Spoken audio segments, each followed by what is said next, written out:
What's up, family? This is your man, not your boy. Go Black to Africa.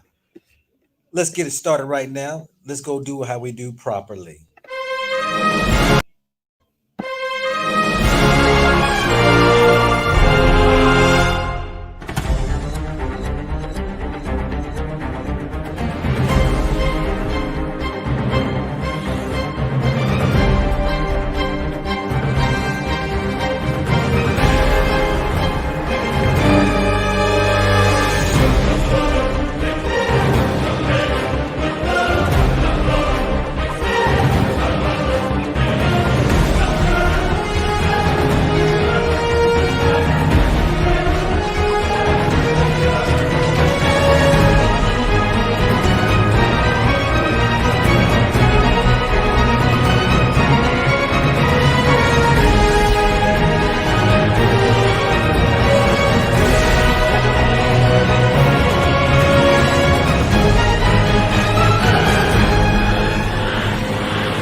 What's up, family? This is your man, not your boy. Go Black to Africa. I would like to invite each and every one of you all to a tour that I am doing on November the 11th through the 22nd of 2022. This spiritual journey to Ghana is something that many people have been waiting for. I only have 18 slots that are available. This is an exclusive enrichment tour that those who have been searching for answers, those who have been looking for spiritual healings, that I have laid out this special tour in order to have those answered and for you all to experience what this whole Ghana tour is all about. This journey that we have been on in Americas, that many of us do not know the rest of the story. So I'm giving you the invite to come and join us. Go to goblacktoafrica.com and reserve your spot today. All right, family, we are back here. Yeah, do yourself a favor, get yourself prepared. I'm chilling. Y'all gotta excuse me tonight. Today, we just got off the plane here not too long ago, so I'm just chilling. And you know, I wanted to just bring in, my view, me and my wife's view of South Africa. Many of you all know that South Africa has a rich history, or maybe an impoverished history. I don't know if you would call it a rich history, but we do know they have a history that where that Mandela, where it was well respected, uh, wide world known of his contributions to the end of the apartheid. And we all think that things have been grand since that end, and he passed away. And South Africa is a place that is without any segregation or any prejudice bias, which we all know it is everywhere. But to my amazement, there have been many conversations on this subject matter, and I find that 90%, I'm gonna say, I've had one person who uh, believes things have gotten better, whatever that means. But what I really want to do is just share with you all our experience and what our thoughts are of the South Africa. Peace and blessings to each and every one of you all. Hello, all. How are you doing? Um, I see here, many of you all here chiming in. Thank you for your blessings. Thank you for your peace and your prayers, each and every one of you all. We are in uh, Durban now. So far we've been to Johannesburg, we've been to Cape Town, and now we're in Durban. Interesting place. But what I want to do, because I asked my wife, would she supply me with her views of South Africa and her experience since we have been here. Okay, let me put a disclaimer out here because I know there are people who get themselves tied to systems and land and cultures and forget really. I'm not going to say forget. I'm going to say have a hard time understanding when somebody is sharing their view of their experience in a place that might be your hometown. This is not about bashing on nobody. I've said this once, I'll say it 1,000 times. What's up, Miss Wog Daily? How are you doing today? I'll say this 1,000 times that first and foremost, every place I go, our African brothers and sisters are peaceful. We are a peaceful people. It's sad though that we operate outside of that in certain areas because of the systems that are in place that we will behave and get caught up in how things are. So let's start off right here with for those who are really interested in South Africa, because I mean I've had people who've been sending emails and saying, I want to go visit South Africa. Please let me know what's going on. Should I move to South Africa? There are those who's come visit. There's those who's even thinking about moving. There are those that are here. I've interviewed, not yet interviewed, but I've sat dinner with a couple of couples who are here who are thinking about moving and had some interesting conversations of their perspective and their views of South Africa. Now, I'm going to start with my wife's because, I love my wife and she has a total different perspective and insight, a view than I have, rightfully so. That's what makes us like this as a team, is because of the fact that I don't want to be married to a woman who thinks just like me and act like me and sees like me at all. Thank God for the female of the world who is opposite of man. So, and once we get to understand that, then we will have beautiful marriages. Not to say it's going to be perfect and ain't going to have no disagreements, but if we can get to a place of agreeing that we are different and that we do see things, but how can we come together as one? So, beautiful thing. Now, my wife, how she sees things is totally different than I see. These are some of her enlightened views of South Africa so far. She says, first and foremost, the food is amazing.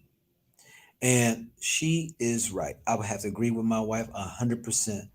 Um, from street on the food to street and restaurant, excuse me, to food in restaurants. Uh, it, I'm going to tell y'all that they put it down in South Africa. They put it down. And I'm gonna tell you this right here because I've bragged about Botswana, I've bragged about Namibia. There's something about down. There's something about the South. Y'all, come on now. Y'all even in America, people down the South had the old soul cooking, that good old home country cooking. I don't know, but they put it down. They put it down in South Africa. The food is magnificent, flavorful, seasoning well. And like I said, I've eaten food off the street. I've eaten food in a local community in Soweto. We've eaten food at five-star restaurants. We eaten food at a um, in the malls. They put it down, y'all. That was my wife's first one. And then she said what she really about what she really found interesting in South Africa are the people's diversity to include many from the continent. There are so many people from other African countries in South Africa, way more than any other country I've been to. And my wife picked that up because you got the Zimbabweans, the Malawans, the Zimbabwean, was I say Zimbabweans, the Namibians, the Botswanians, the people from Congo, Congolesians, the Nigerians, some Ghanaians. I mean, the list goes on. People from India, of course, you got those Brits or those Europeans. We were told today down here in Durban that the Chinese are just coming in. There's this flood, this rise in numbers for Chinese coming in here to Durban area. Um, South Africa, you run across so many people. And so that's one thing she said, that, the diversity of the amount of people from all across the continent in South Africa. That's true. What also threw her was the five official languages, to include English, Afrikaans, Zulu, uh, Xhosa, I think it is, Xhosa. Um, these languages that are spoken, these are the official languages. So most people are able to relate to one another in these languages. I think this was four, one, two, three, four. I forget the fifth one. Um, but it is amazing of the amount of languages and the people that are here. Now, what threw my wife back when it comes to South Africa? And I'm gonna tell you all this right here. I don't see these on videos where we're talking about. I don't see these on most videos, and this is not slamming anybody, but this is our view.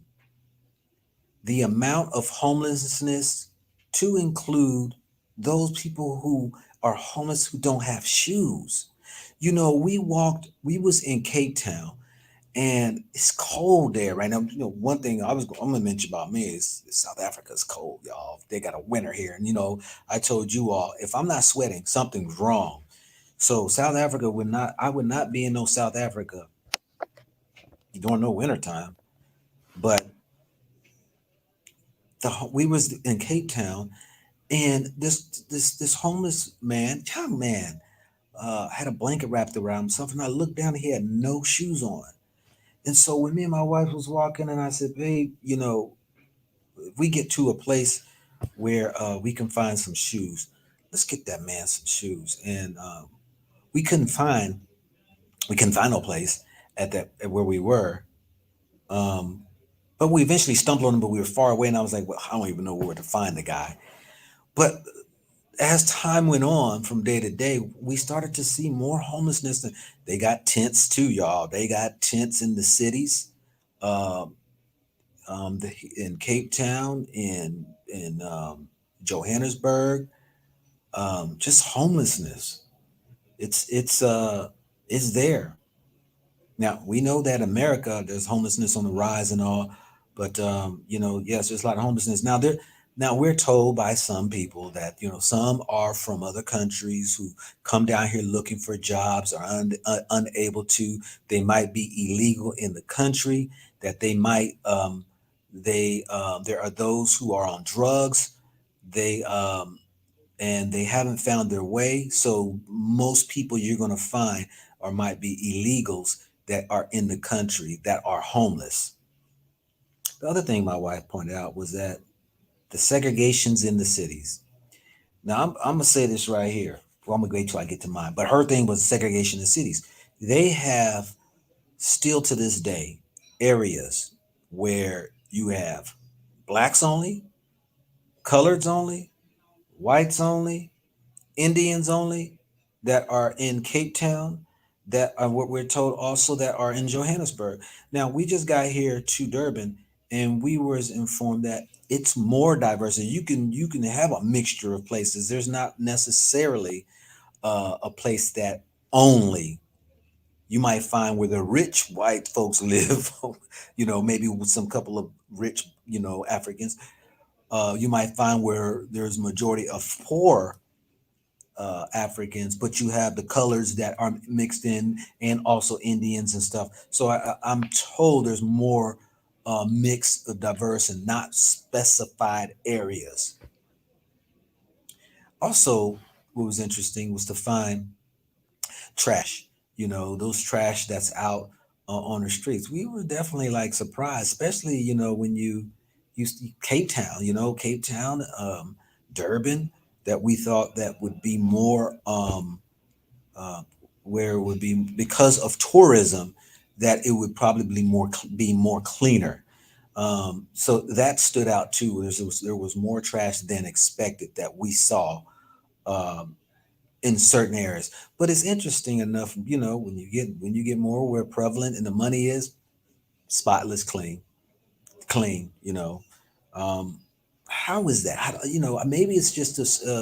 being poor, and there might be, a lot of, I don't know, the mentality, the mental capacity, the depressions. And sometimes when you don't love yourself, why should you love where you live?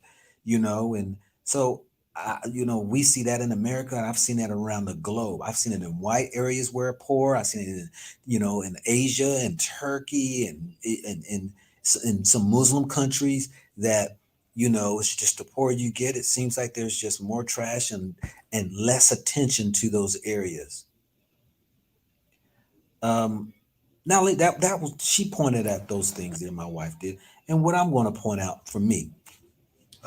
So hold on tight, y'all, because there again, for those who's coming in, I'm gonna put a disclaimer in because of the fact that I know my intention is not to offend anybody, not to hurt anybody. First and foremost, people are the most welcoming and the most loving folks that I have met, and that is here in South Africa, or with the melting pot of people that are here. You know, um, I think South Africa has given many people in the continent opportunities to come to uh, have an opportunity, I guess, to get jobs and have a living. This is the one country I've seen so many people from different countries that have come here to work. I don't see that in the other countries that I've been there where there's a mass load like you see down here of people who's coming to work. So you got to put your hats off to those countries that might be welcoming to those who's wanting to come in and go through the procedures and getting policies to come in and to get work and have an opportunity to have a fresh start for many people.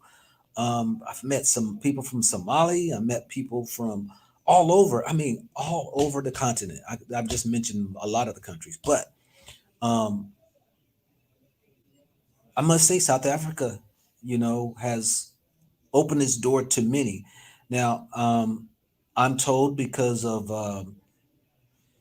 uh, there are many that are illegal, and there are many who they are looking at returning back to their countries, those foreigners who may be in the line or in the way of the locals getting jobs. So what I'm hearing, especially those from Zimbabwe, have until the end of the year, if you don't have a certain type of permit, that you have to leave because xenophobia, they say, is something that South Africa does have a concern with because they don't want to take jobs from those who rightfully are that are native to the land, and others are taking away jobs. So I'm informed that Zimbabwe being one that they which is 4 million of them here, the numbers that we were told, between 3 to 4 million, that many, I ain't gonna say all, but many will have to return. Some don't think it's not gonna happen. Some are hoping it don't happen, but have to return back over to their country, Zimbabwe. Um, Now, when I got to Johannesburg, I was very surprised at the segregation that I was hearing about, that people were telling me. Though on the surface, there, you don't see, the signs black only, white only. There is a caste system, and this caste system that people will operate off of. Now, me and my wife, I shared this to other one of the other videos. When we were about to get on the elevator, there was a Caucasian woman in front of us. She turned around, saw us, so she stepped aside and acted as though she was taking some more pictures. Let us get on the elevator, and then, once we got on the bottom, and then all of a sudden she comes off the elevator, I guess. But we were told and informed that there are people who think they're too good to be on the same elevator, be in the same space, to be in the same place as you, because of this old caste system. That there are people still that follow that in their own personal life. We were sitting on a bus, and as people would get on the bus, there was this Indian woman. She was sitting in. There was three chairs in rows down, And so she was sitting on the end, and me and my wife sat next to her, and she got up and sat across with this other couple, and we thought that was very interesting because there is a caste system: whites up top, coloreds next, be the Indians and Chinese or anybody else, and then there'll be blacks. This is the caste system that they have. Um, and I can't speak for every individual out here. You know, we've run across people, whether it was white, whether it was black, whether it was colors, whatever you these things you run across. We haven't had anybody say anything out the way, but we have had those two situations when we notice that these people get up and move, and so that system's there. Now, this is my opinion, you know, I because I had to think on this long and strong since we've been here 10 days now, and that is, you know, if I had to recommend, if somebody's asking me, should I move to Africa, South Africa, um, what would I say? And I say, if you coming from America or a Western country that you have issues with prejudice, a system that is maybe biased and prejudiced towards you because of your color of your skin, I definitely wouldn't recommend South Africa for people to move to because, like I mentioned the other day, one of the couples who are here, they're looking at some properties and stuff. You know, they went to the casino and they're at the on the casino table, a white man called a African a monkey when they was going back and forth on the they had exchange of words, and I guess they were talking on the poker table, and you know I guess you try to see how people respond with that poker face, but the guy called him a monkey, and so there was this big heated argument. A couple other people on the table chimed in on it, and I was like, man, that joker coming from America and somebody call you a monkey, we would probably find ourselves locked up in prison for beating that joker down. Now, you know, it's I couldn't see myself taking a step further back when a system that they lifted, so per se, that the people still um, go by this caste system. Here's one right here. We was in the airport. We was in the airport leaving Johannesburg, flying to Cape Town. And so this light-skinned brother at the counter um, was checking us into the airport. So I asked him, I said, would you be considered colored? He said, yeah. And I asked him this question. I said, I was told that there are those people who are considered colored. Could sometimes you can't trust them because they will try to play the white side when it's convenient, and then on the other side, when it's convenient for them, play their black side. And he said, yeah, yeah, I've done that before, play each side, whatever benefits me.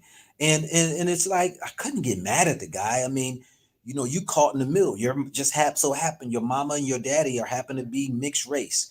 They made you a mixed race. And um, these type of things that where the this whole thing continues to go on in this race problem, that it's I just couldn't see us brothers and sisters coming to live in South Africa and you become the less of the less class. You got the Indians and the Chinese and all them other ones that's in between that's looking down at you. You got the people who are light skinned, or the coloreds, or even there are some of those who we saw. One of the couples we went out was eating dinner with. They showed us a picture of a guy and they said, well, not necessarily you don't have to be light skinned. There are those who consider themselves or call themselves or might be affiliated with being colored. And this brother was darker than me, and he considered himself to be colored. And so Is it a pride thing, or is it something most people are trying to jump to the next level so that they don't feel like that they are less than?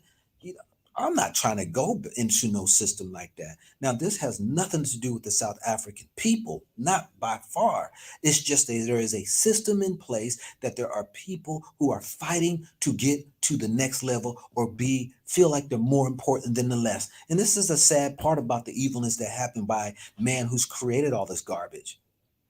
But my opinion, I think it would be detrimental for somebody like brothers and sisters coming from America to come live in South Africa, which is to each his own. I know people who live here in South Africa, and there's people who don't, that don't bother them. There are those who it goes over their head. There are those who claim they've never experienced racism before in America. So those type of people might find it okay. But for the brothers and sisters that I know, that we know what goes on in America, and you got Karens and Kens, and for somebody to call you a monkey in 2022, I think most of us would lose our everlasting mind. So that's something to consider. That's eye-opening to me, this caste system that exists here in South Africa. Now, the beautiful thing that I like about I can say the beautiful thing, most of you all would probably like South Africa because it's very familiar to you. It's made up just like America, you know. It's westernized. It's got the big, huge malls and shopping areas. It's got, a lot of the chain fast food restaurants that many might like to eat. Um, the place is very reasonable, cheaper than America here. Cheaper than America here. Matter of fact, um, I said this the other night on my other video, and somebody checked me to see was I telling the truth, and he looked up how much it cost to stay at the Radisson, and it was $72 a night. It's cheap. Me and my wife ate at a fine dining restaurant, and we paid $26 for two of us. Um, I've said before, you can buy a one bedroom apartment in Johannesburg for about 70,000. A studio you can buy for 58,000. This is just the one place I know they were selling. Um, we were just told today. Let me check that out. I was told today that you could buy a two-bedroom brand new house here in Durban for 500,000 rand. Let me see. And then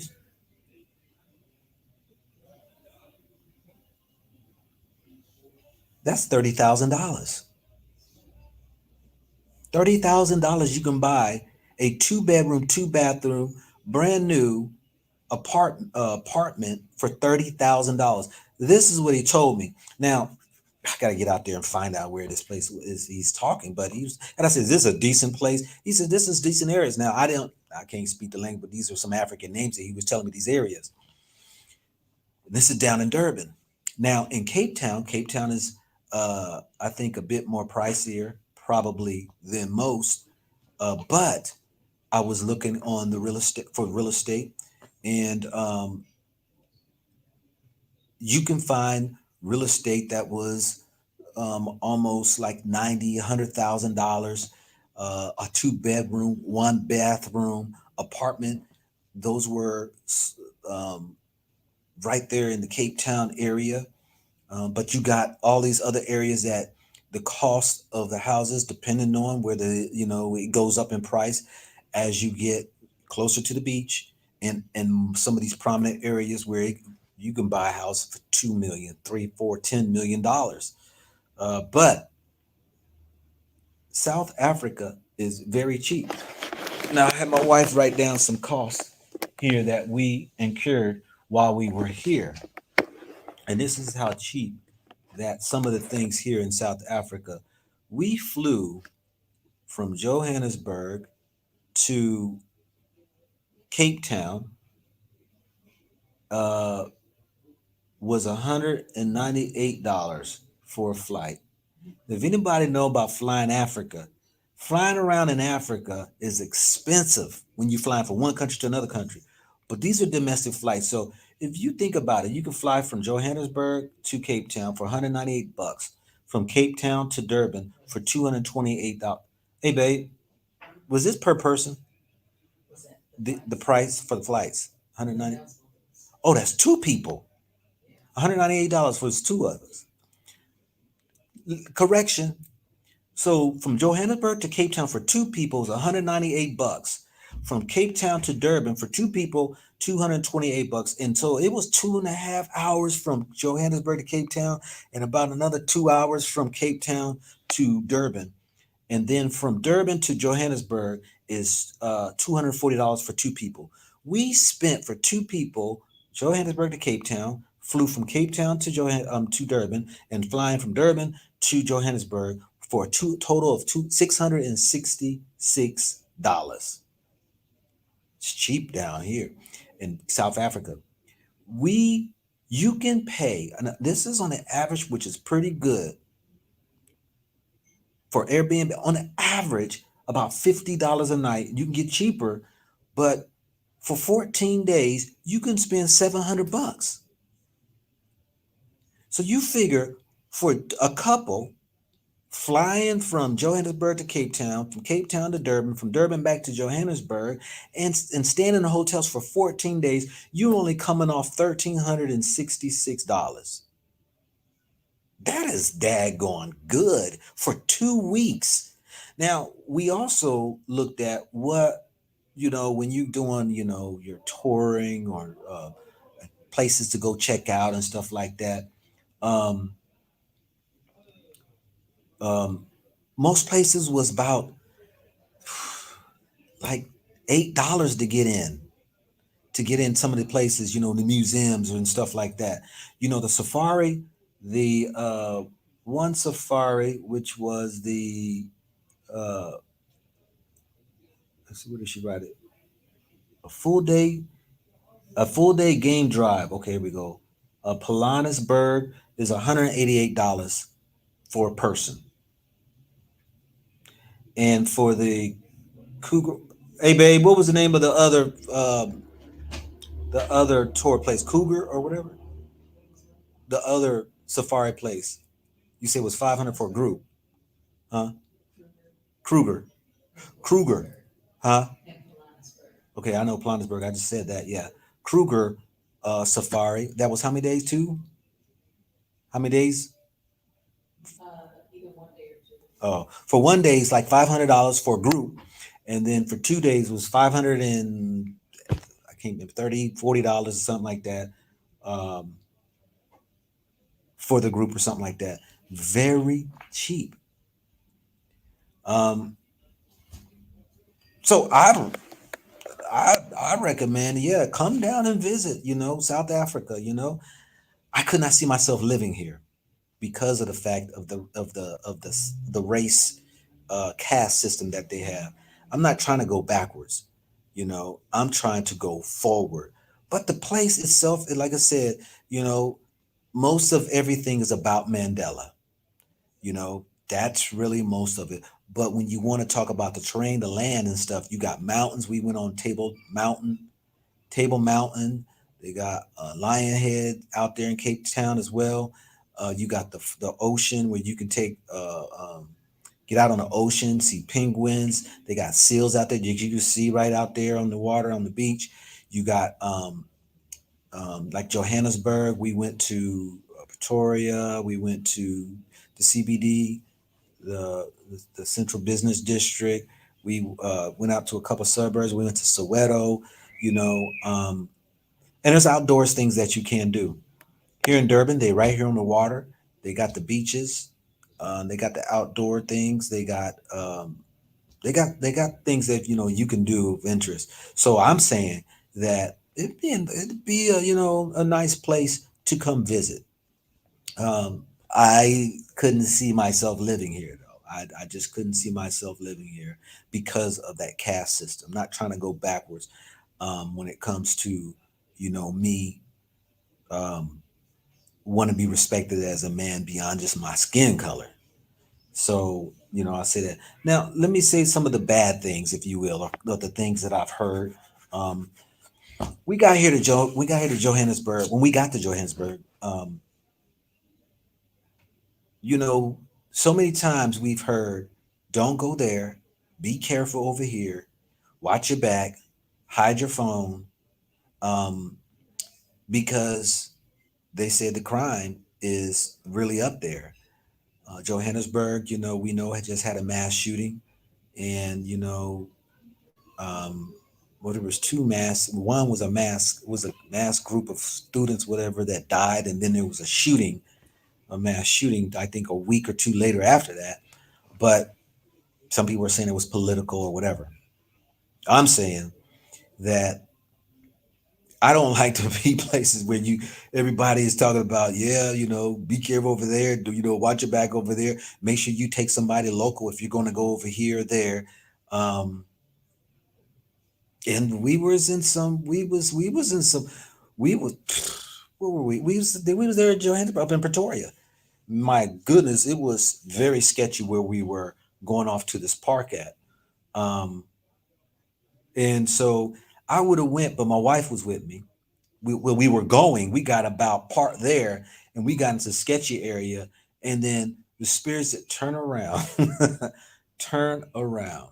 We turned around and headed back, because of it was in a very sketchy area.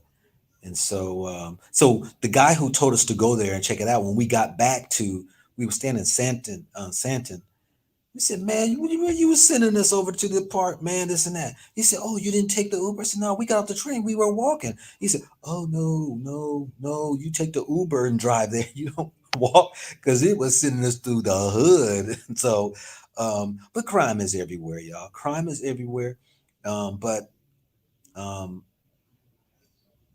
yeah, got to Cape Town, um, interviews and talking with people and stuff. And this is very depressing right here, is that each city I go to, it's always the black on black crime. And that's very disheartening, you know. And when you hear that it's the black on black crime, and there's this there's this thing that we have our, our history and our problems with one another because of different reasons and things that have been put in place. But it's very disheartening that when you see other race of people who can walk peacefully down a street in areas and nobody will dare think about touching them, and you yourself being around your own folk, you got to look over your shoulder. That's very disheartening. And it's a system that's in place that's caught in our minds and our psyches, that we hate each other that much. And that's one of the complaints by some of the locals, is like, yeah, it's I had a talk with a brother today. I'll be playing this audio here shortly,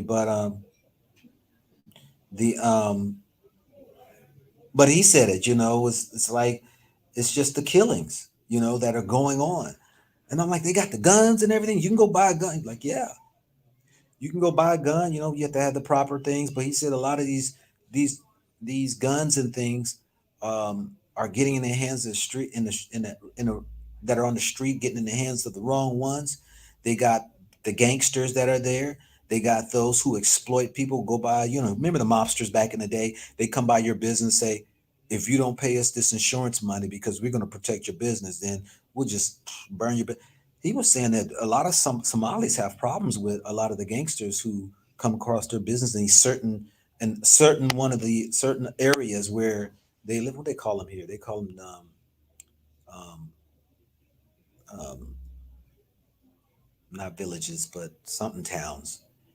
And so these are problems, and um, that exist, that maybe you're not told, and then maybe you're not shown. I know sometimes, when I hear, people say how beautiful South Africa is. I know some are talking about the landscape, the water, the ocean, the mountains and stuff like that, but won't really get into, okay, what is the pulse of the people? What's going on? Townships. Thank you, Chuck Wilson. Appreciate that. But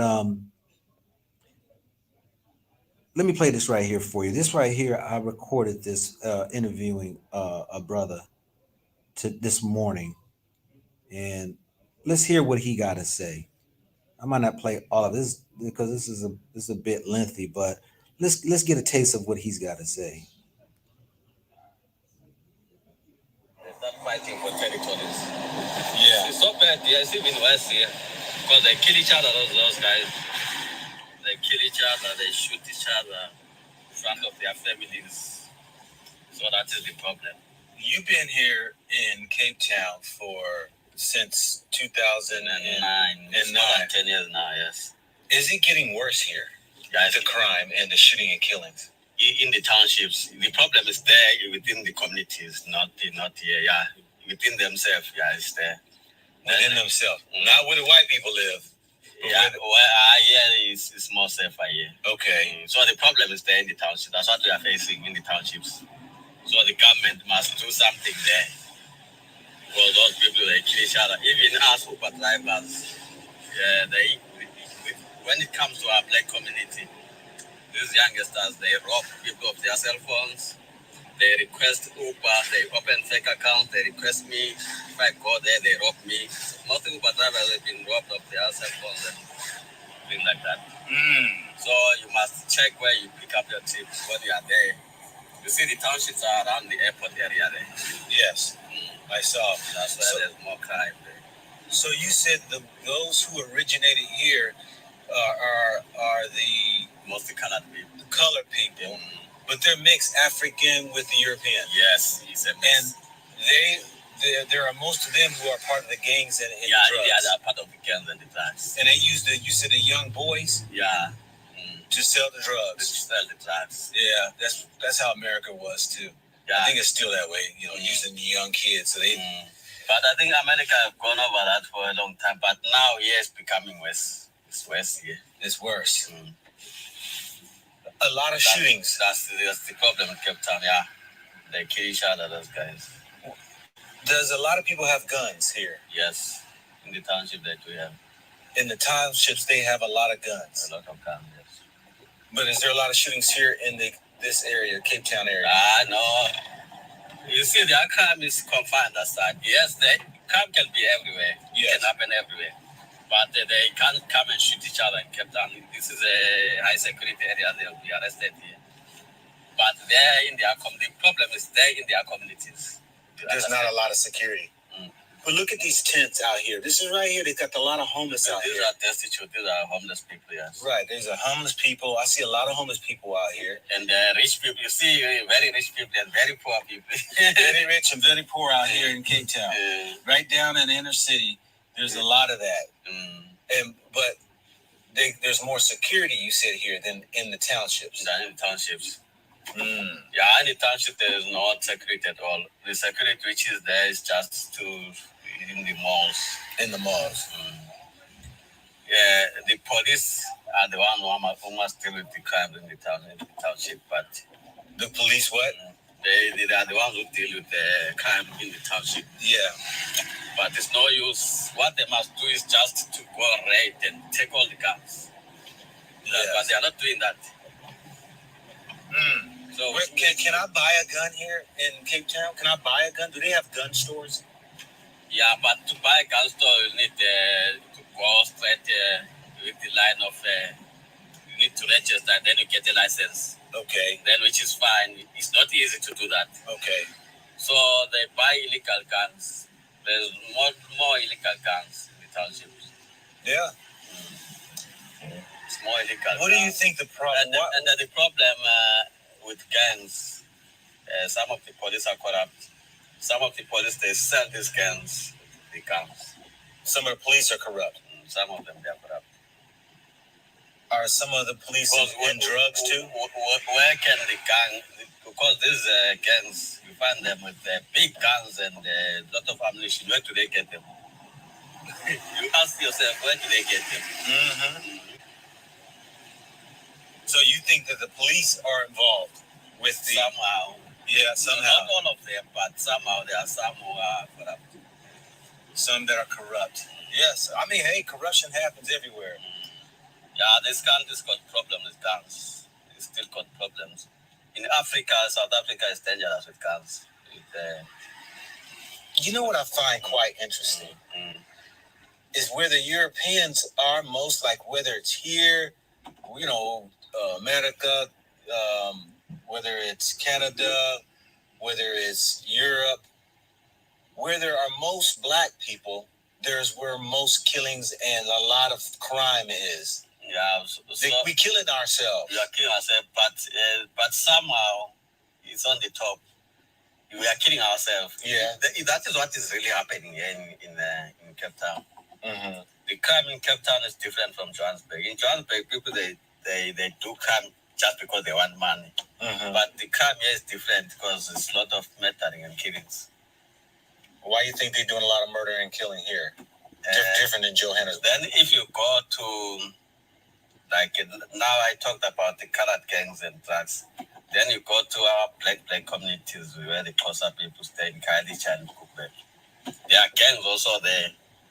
Those gangs, you find that there are guys who come from Somalia who open their shops in the townships. Yeah. Those gangs, they demand those guys to pay protection money. Oh, extortion. So they extort protection money. Like the mobsters. Yeah, like if you don't pay that money, they are going to rob your shop every day.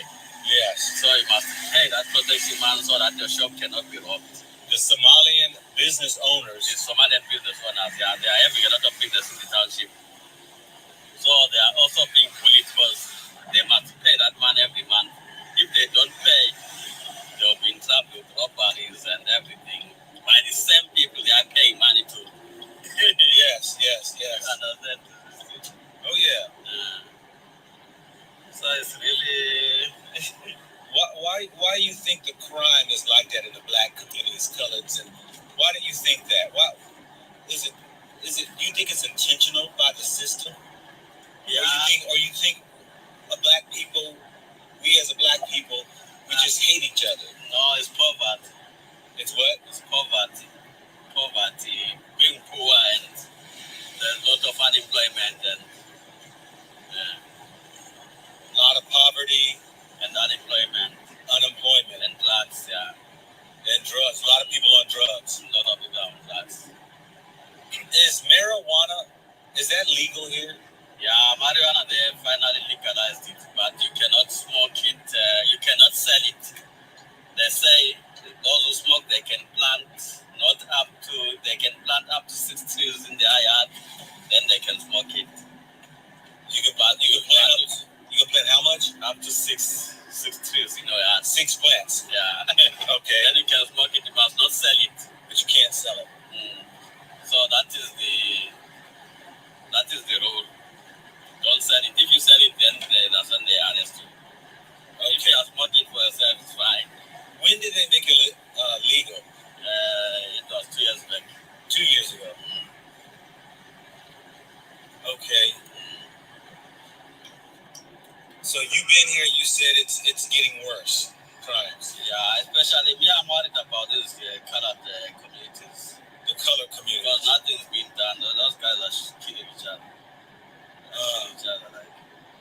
What about if they can have a strong police force, then raid their house and take all the guns? I think that is what they. What about this xenophobia? Yeah, that's another problem. Is that have you been harassed or anybody you know that's been? Yeah, especially it happens more in Johannesburg. I can't hear you. It happens more in Johannesburg. It happens more in Johannesburg. Yeah, xenophobia is there because now, especially they are fighting us Zimbabweans. They are saying us Zimbabweans, we come here, we take their jobs. But, like I'm doing Uber here. Yeah. You know, any South African can go tomorrow, can go on Monday and register to be an Uber driver. Anytime, he can be allowed. Okay. So how am I taking someone's job? The Somalians, they come, they open their shops, they don't take someone's job. But mostly the problem is South Africans. They are only realizing it now. They don't like working. They can work. After a month, then they get paid. They don't go back to work. So there are now a person from Malawi comes and do for the same job. He works. Then they like him at work. Then he takes the job home. So you see. Are you telling me that the some South Africans are just lazy? Yeah, most of them. Some of them are lazy. Some of them are lazy, and you don't believe that they're taking. You don't believe you're taking a job away from somebody. I don't believe because mostly African brothers who come from other countries, Nigeria, Zimbabweans, most of them they create their own jobs. They create their own jobs and then they create their own jobs, their own business. Their own business. Yeah. Now and they even hire South Africans. And then they hire South Africans. Now I understand that they are making a lot of Zimbabweans leave by the end of this year. Yeah, because they don't even want to renew our permits. They're not going to renew y'all's permits. Mm-hmm. How do you have to leave? Sorry. They are telling us that that we have to leave. The permit thing is still pending, so we don't know what are they going to do. So what are you going to do if you have to leave? But go back to Zimbabwe? We will make a plan. We can't leave. We will make a plan. We cannot leave. You will make a plan. Yeah. But if you have to leave, what are you going to do? We will have to go back home. What would you do back home? Then it's a problem because our economic situation is bad. I understand. I must just make a plan to make a living. So, that conversation just goes on, but I give you the gist of that. You know what's so interesting? I'm sharing all you all's comments. I'm not trying to hide from your comments at all. But this right here is evidence how we are towards people. Some of you all's comments, how you can see how damaging we are. Because if anybody knows the interviews I've done interviews of South Africans here. I've done interviews of Zimbabweans. What are the other ones I've done interviews with? Those that might have been from. Let me see. I'm trying to think. Who else did I interview? Congo, the Congo. Yeah, the Congo. A couple from the Congo. I've done. Here's the amazing thing. Very few want to be on video or just be interviewed or recorded. But by looking at the reading of your comments, so many of y'all got hate that you take offense of instead of taking information and receiving, like y'all saying, oh, this guy's illegal. This guy has proper paperwork to drive an Uber. Believe me, when we had to go through and be stopped and his paperwork checked, he's legit. But see, so many people have a hate and a disdain for one another that even, well, who was it that made a comment? Oh, the real South Africa tour group or whatever tells the truth or whatever. My thing is that I'm not telling you anything except for my experience and those who are on the ground. Now, which one do you want to take credible? Because you move your tail down here to South Africa, wouldn't you want to know how people feel, how about one another, how the system is? Wouldn't you want to know a bigger picture? See, this ain't about trying to tear anybody down. This is knowing the heartbeat of a place you go to. But see, some of you all are just so hateful that you'd rather sit and try to make it seem like somebody is doing you harm when somebody's sharing their perspective. Like I said before, every man has a right to his own opinion, and you got yours. Why couldn't you respect somebody else's opinion by their views?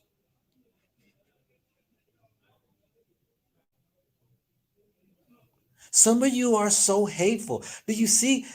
And then some want to like throw threats at other people. This is the ridiculous mindset that we're at. So actually, you're validating my argument. You're substantiating it because what you're doing is showing your true colors of how you would hate. Now, I don't know who's behind these names. It could be somebody of a different culture, different color, different race, what have you. But please, by all means, see, when I put the link in, when I'm gonna go back here and look up your names, I'm gonna see if y'all gonna call in and you then come and share your side. But many of y'all don't. You hide behind your screens. You sit here and act like you're hardcore. It yet can't have a man to man, man to woman conversation on what your take is. If you feel like you're hurt because somebody is talking about your country, then you can come on the channel and share your view. But I'm talking to those who live here, from here, raised and born here, family been here since the beginning of time.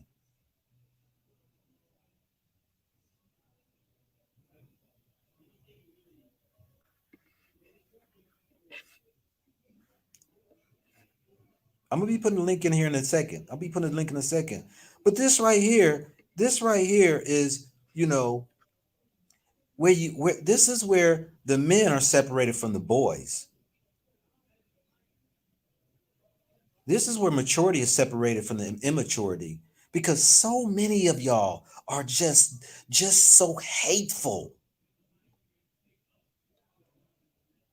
I'm giving my perspective of me traveling the world. You look at my video, I've been over to Aruba, I've been over to South America, Mexico, been down to what was it, Panama, been to, I don't know if I videotaped Panama, babe, or not. I don't think we did. I didn't do that. Curacao, um, videotape that. Dubai, when I was in Dubai, when I was in Israel, I traveled. I'm going to share with you all. I give my view, my honest opinion. Does it make it an absolute right? No, it don't. It's just my opinion, my view. But when I'm interviewing people, listen what they say. How can you change anything if people don't listen what other people are saying? Even if these are people who are from other countries in your country, you best listen what they say. And those who want to from America or UK or Europe or whatever, you better listen what the other people coming into a country feel, because you're a foreigner. Because there are those who are going to try to misguide you into thinking everything's peachy keen, and it's not. And every African in South Africa can admit there is a caste system. So I ain't lying about that. There is a caste system. And for those who disagree with me, please call in and tell me there ain't no goddamn caste system. You tell me that the European don't think they better than, and the China man don't think they better than, the Indian don't think they better, the colors don't think. You tell me that. Then tell me that there isn't issues with crime. I've said time and time again, the world's got crime. Everywhere you go is crime. But I have to share with the people who watch my video, because you ain't gonna be on my channel watching my channel, that those people who heavily rely on me as a person who's covering ground, and I share the good, I share the bad, and the indifferent. I am not going to sit here and just act as though that this is a heaven in every place I go. I'm not going to apologize for that.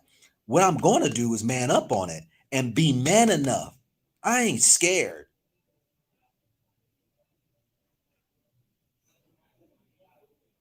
to tell the truth. I'm not scared.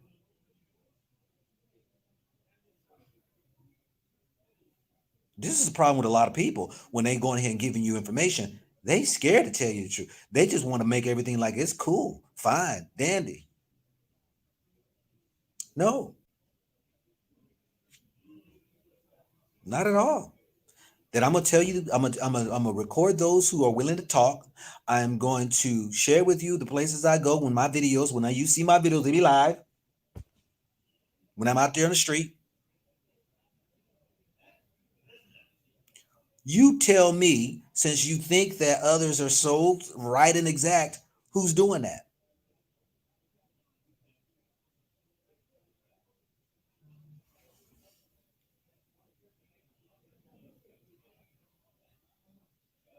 Please show me that.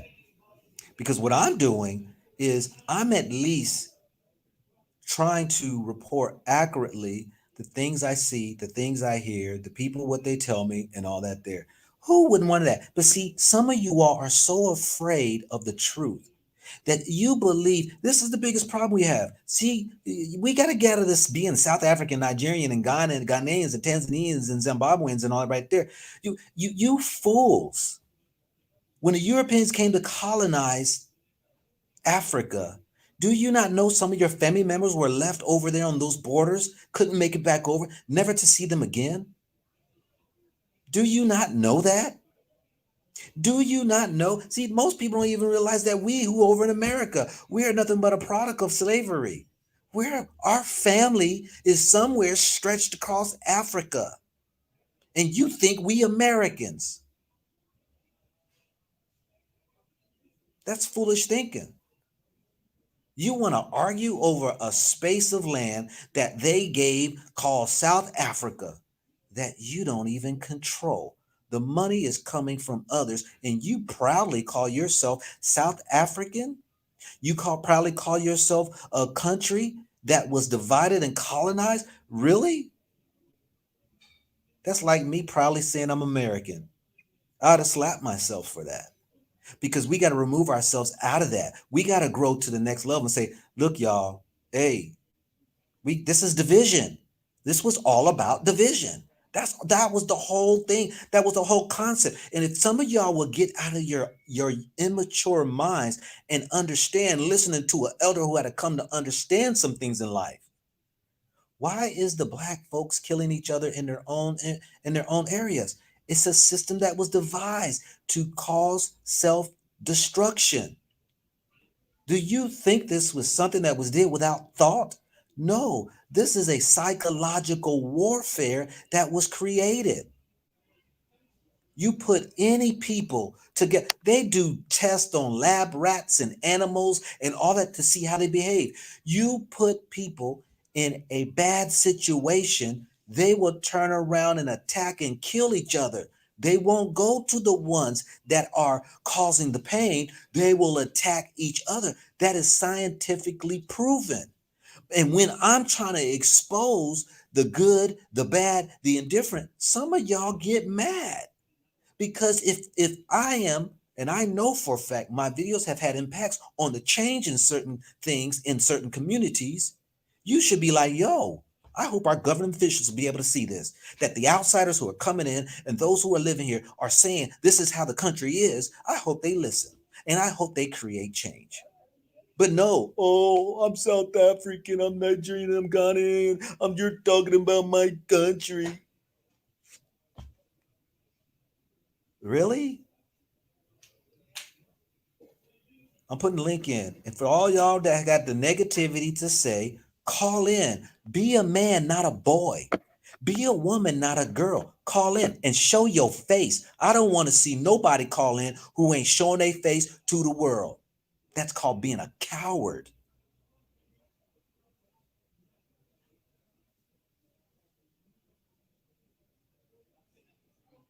I sit here and travel the world, and people come up to me, and I've told people again, all the threats that are, oh yeah, I see you're not welcome here. You need to get out of here, this and this and that. For real? Well, when you see me, let's talk about it man to man.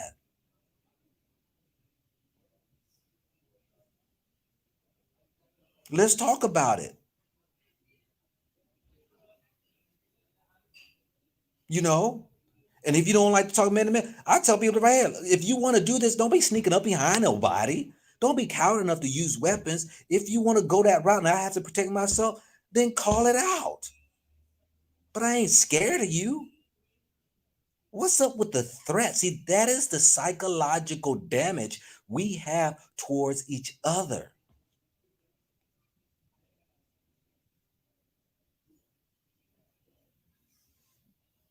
And I come in and I feed the homeless. I come in, give money to your orphanages. I come in and help people on the ground and speaking life into them and trying to heal people who are in hurt, damaged areas. Your people, every country I go to, and you get mad. Let me ask you, what are you doing? What are you doing to make things better? That's what I would like to know. So I'm going to put the link in. But don't dare call in if you can't show your face. It's time to man up. Because I won't let you in. You got to show your face. If you want to call in, express yourself, share your opinion, share your views. Don't be child about it. If you got something you want to share about how you see the country, if you want to call it your country, if you want to share the good things, share it. If you want to share the bad things, share it. But can you be man enough? The link is in the chat. All those who were talking that negativity, all those who want to promote their other favorite YouTubers, you come on here and tell me why you believe they are better than what I'm showing. Please do. Al, if you're going to come in, you got to show your face. Let the world see you. Let the world hear you. Because, see, there's so many of us who are so afraid. This is what we do. Our government's corrupt. They steal the money, this and this and that. Do you want to say that on video? You want to interview? You want to? Can I interview you? No. No. See, you don't want change. Are they going?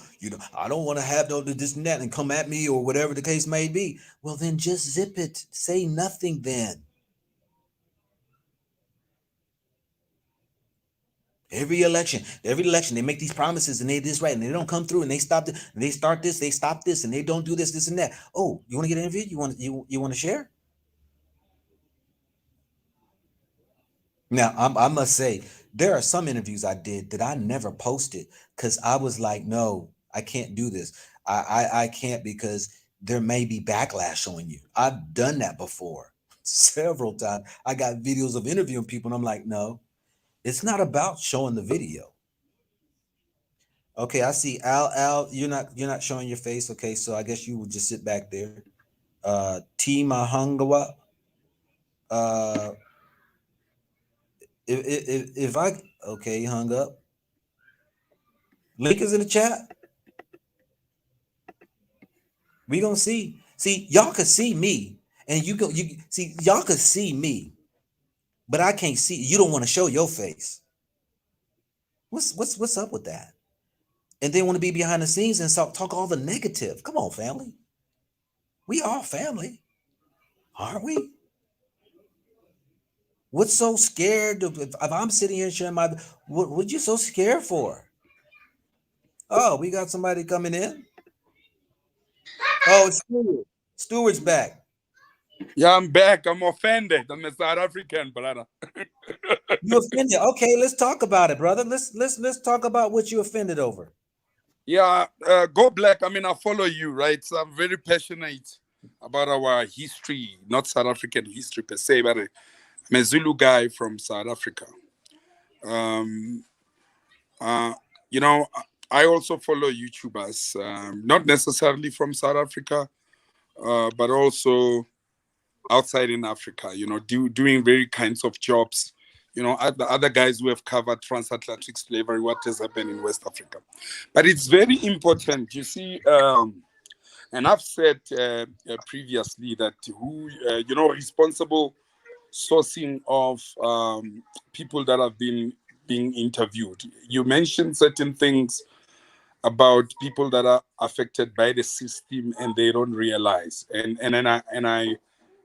I actually take that to the heart. But also, South Africa, man, it just got its independence in 1994. Yeah. Right. 28 years ago. Yeah, that's like 28 years. And on top of that,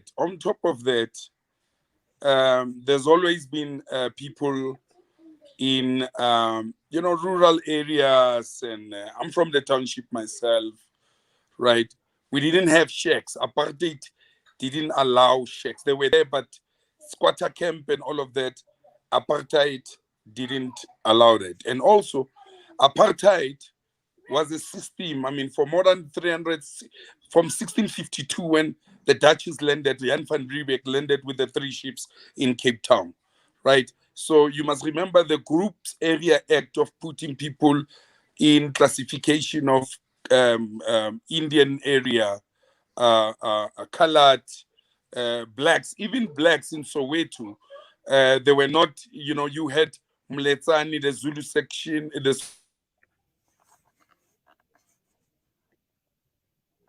I can't hear you. just black people, all of them. And that's a colonial class system, as you mentioned, classicism, which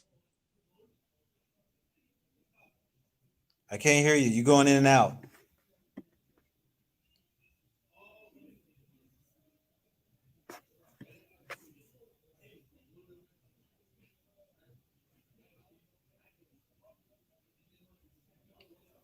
Okay, so we can't hear Stuart. TJ, what you got?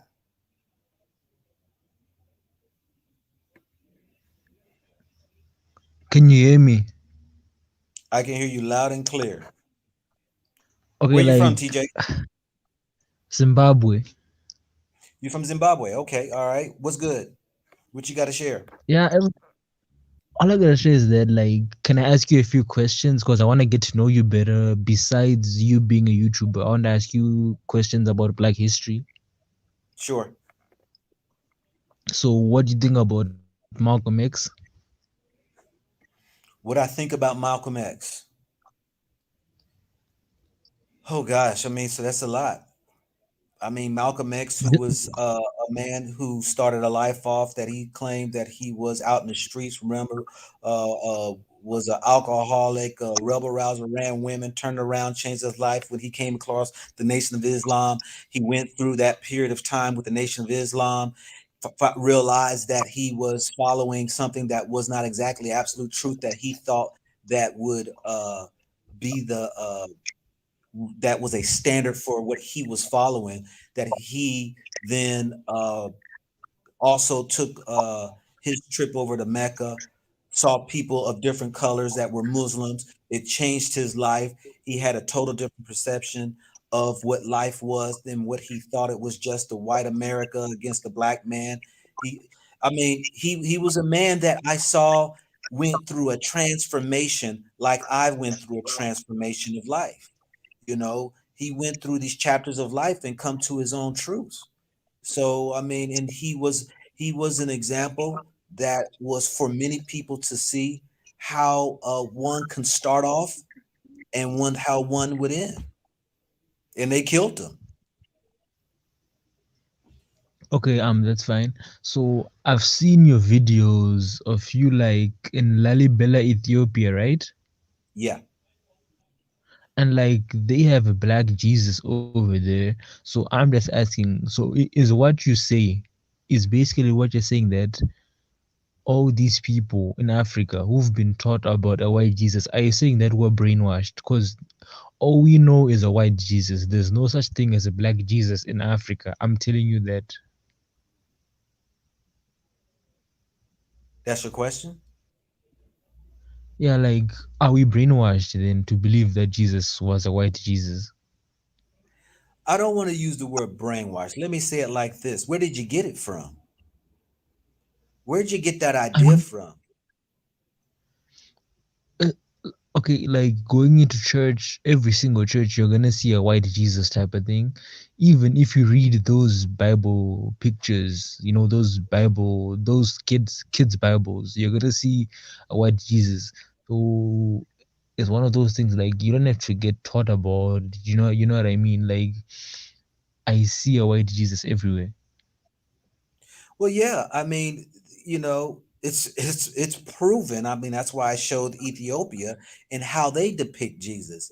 You know, I've shown that, and then there's this white Jesus, but then even I showed scripturally for those who claim to be Christians that it was said not to make these images, not to make anything that is of images that are in the heavens and the things that are in the earth or beneath the sea, because I have said Jesus ain't white nor black. I stood in, where was I?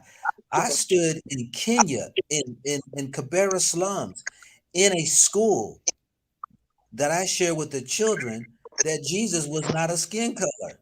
Jesus, you know,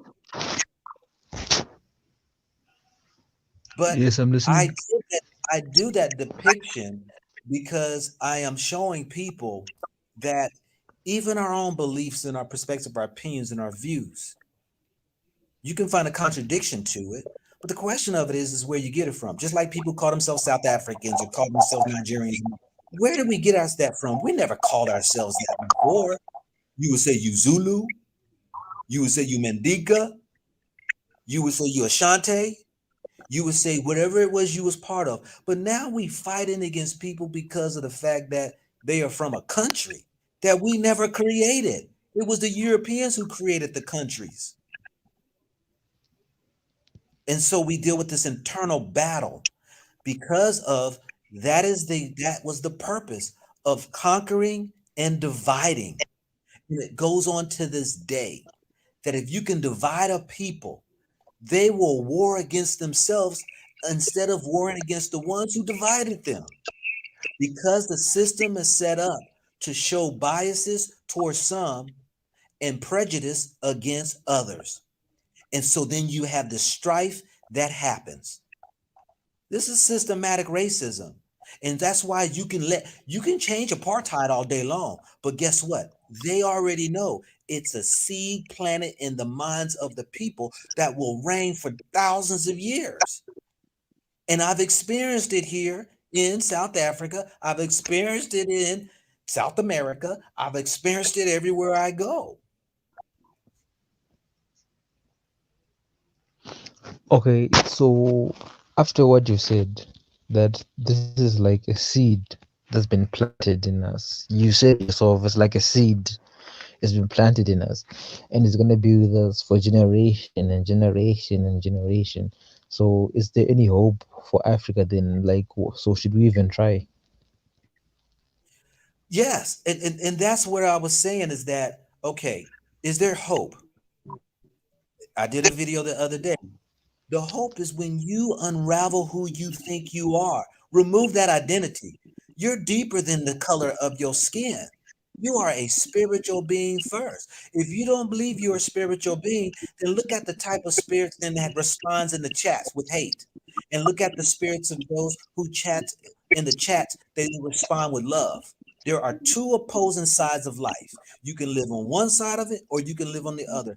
Every man knows that. They know there's a good and a bad side of life. The question is, what does good have a color? Does bad have a color? No, it does not. Everybody can attest not all white people are bad. Not all black people are bad. And we also know not all white people are good and not all black people are good. We know that. But we rather sit here and still try to identify with a color. We rather sit here and deal with the systematic racism that was put in place, and we ourselves will go along with the program in this caste system that was created. And the surprising thing is that many people know it, but they say nothing. They accept it. This is why y'all heard, if you heard my video the other day when I interviewed the young man, when this 50-year-old man, where was he from, babe? The Congo, who was sold us the ice cream there in Pretoria. I interviewed this brother, and he sit here and said, "Oh, was that him or was he's from Eastern Cape?" He said things are better. No, no, no, no, no. I'm sorry, that wasn't him. He was from the Congo. Yeah, he was from the Congo. This guy was from the Congo. Now listen to this, family, because some of y'all may not have heard this. This brother, he said things are better than what they were before. And I said, please explain to me, what do you mean they're better? So he tries to explain. And then I gave him an example. I said, okay, you think it's better. This is what we say, psychological. This is a psychological game. When you have a point of reference, you say, well, you know what? Black people, we had to live separately. We didn't have good jobs. And yeah, we know there's problems today, but it's better today than what it was before. So I gave him this analogy, and I want you to understand this. I asked him this question. If I came into your house, if I came into your house and I took control of your house, and what I did was I put stipulations on you. that you could only do certain things and could not do certain things, right? And then you got frustrated and you complained to me. And then I said, okay, I will lift some of those. And now all of a sudden you have kids, and your kids now, when they get 5, 6, 7, 8 years old, your kids are asking you, who's this guy here? And daddy, you said this was your house. Yes, it was my house. And yes, he has control over the house. But son, and your son's looking at you and saying, but why do we have to go through this? And then the dad says, son, it's better than what it was before. Now, my thing to that brother who believes things are better, I said, it's never better until that person gets out of your house, give you your house back, and you can have control over your house and do the way you see fit. That's the only time it will be better. But we have fallen to want to compare what we were subject from and how we have liberties today and call it better. No, it is not better. And I will not send that to my kids and tell them it's better than what it used to be until we have our house back. So that's the trick. Okay. I don't have any more questions. I appreciate you, TJ. Stuart, you had broke up, Stuart, and you went on, and I couldn't hear all. I'm not sure it's something with your mic. I can't hear you still. So um, yeah, I can't hear you at all. Um, yeah, I can't hear you. I can't hear you. The link is in the chat. If you're not willing to show your face, I won't let you on. This is a man and woman, a man to man, and a man to a woman conversation that we can have a dialogue. You know, Go I'm black. not going to yelling at you, whatever, because of the way you feel or what have you. Let's have a conversation. Yes, TJ. Why are you saying people need to show their face? Because we are a people today that hide behind the scenes and want to throw mud. If you want something negative to say, if you want to throw names, if you want to talk negative and bad, can you not be man enough to show your face? Y'all see what I look like.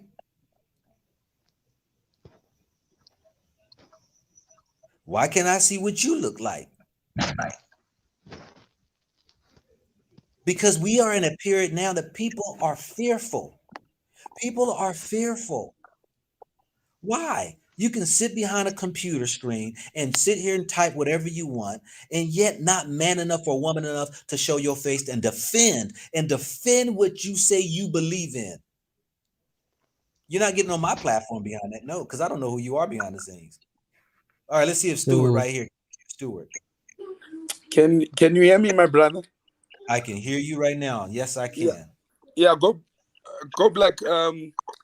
Where I'm coming from, right? I'm not going to. In fact, I completely agree with everything that you have as a South African. I'm sitting Right. here and completely agree to everything that you have said, Yeah, that's Yeah, understandable. that's right? understandable. Right? But if you look at the If you stats, look at the even in stats, Africa, even in you will find that South you will Africa find that South is the Africa country is the with the country highest. with Hey, the you got an highest. Yes. echo. I'm getting. You got two Yeah. turn mics. You got Yeah. you got two sources on. Yeah. Let me what's name, because I was battling on the other one. But Okay, what I'm yeah, just trying, just mute that one. Yeah, mute that one. yeah. So what I'm trying to say is that the thing I think South Africa, against. I mean, if you go to Zambia, if you go to Ghana, you go to Nigeria, you will find in a lot of industries, automotive, mining, and the Africans, the black Africans brothers are running those businesses. If you come to South Africa, it's the other way around. So we've got a majority that is not owning anything. 10%, the minority, which is 10% in South Africa, owns 80% of South Africa's wealth, right? So the story of South Africa, from a South African point of view, it's still a developing story for me, right? We far, and like the African National Congress said, and many political parties have said, is that 1994 was just a political um, emancipation or freedom, or we can call it. And then that's why parties like EFF, which is now the economic freedom fighters in our lifetime, they came on board.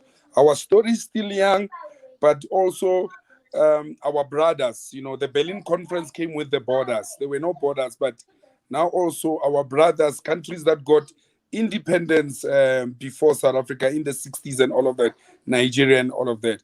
Our brothers also, yeah, we look up to them. They should have been far because they got independence, what's name? Zimbabwe, all of them. They are brothers, they're also here. It's adding to the toll and the frustration and the challenges and all of that, and the freedom that we got is just political.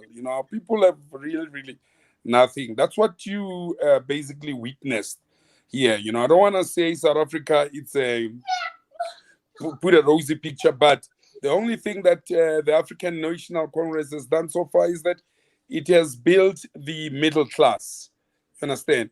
But then you have the bottom line people that are in South Africa, it's got the highest inequality. The Gini coefficient is high. You have a guy, European or a black elite, who will have billions. And then you'll have a person who's staying in a shack without running water and a toilet system and all of that. It's a bad story. I just wanted to tell you that, right? And also, well, it's good. It's good that you share that, because if I say it, people get upset.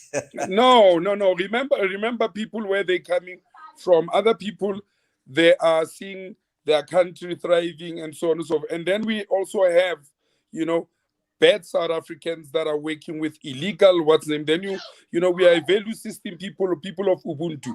And then you find your little sister, she's been used by a fellow brother as a brother is a pimp in places like Rosettenville, prostitution, and then you start seeing media is bad. You're seeing one nationality within the continent into drugs, and then you start having this Willie Lynch stuff, black on black violence.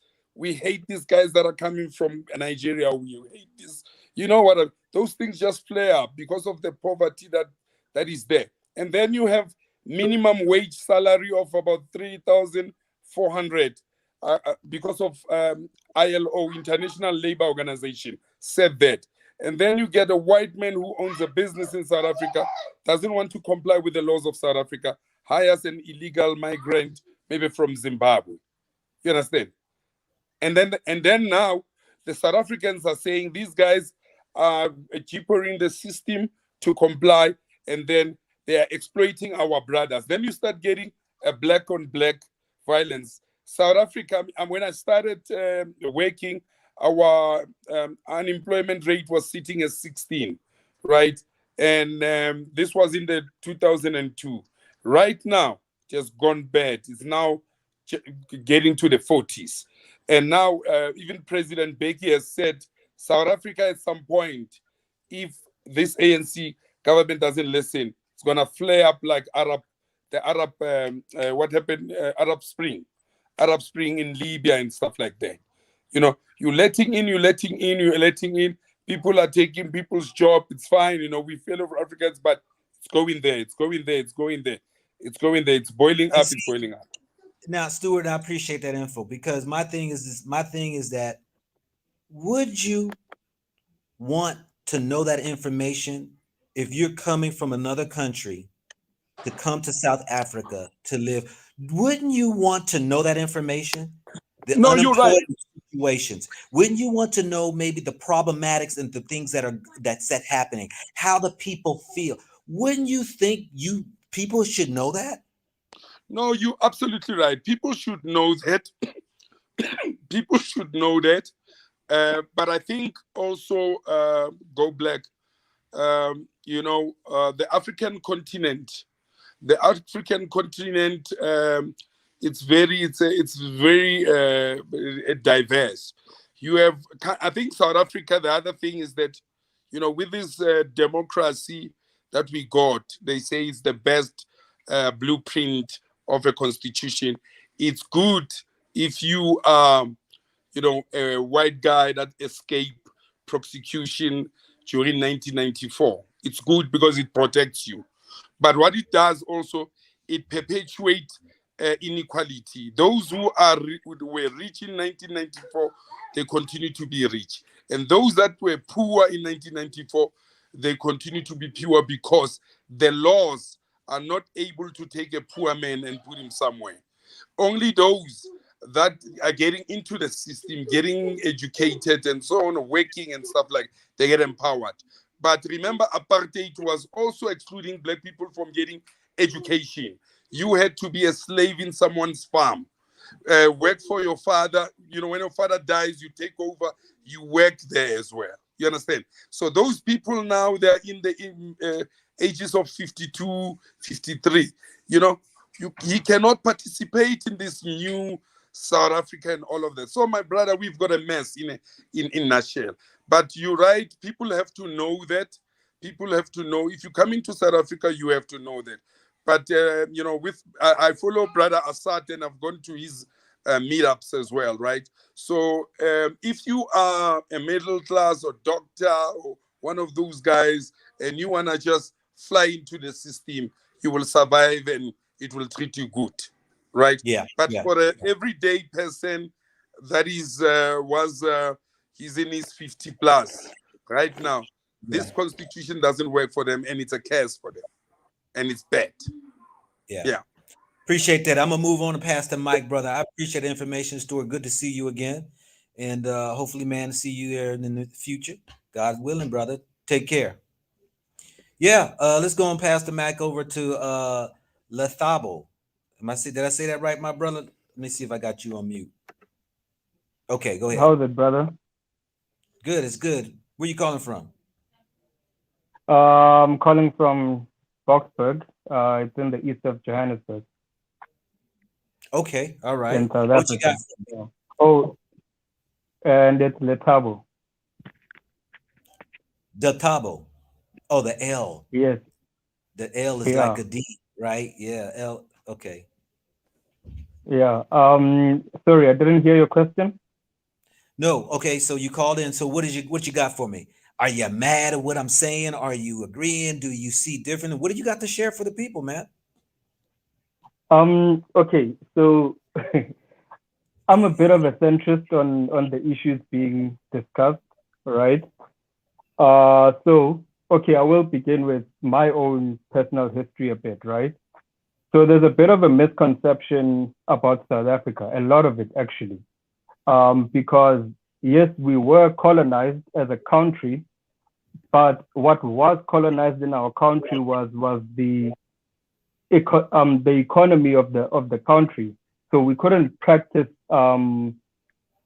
basically in the capital system that was moving in the country.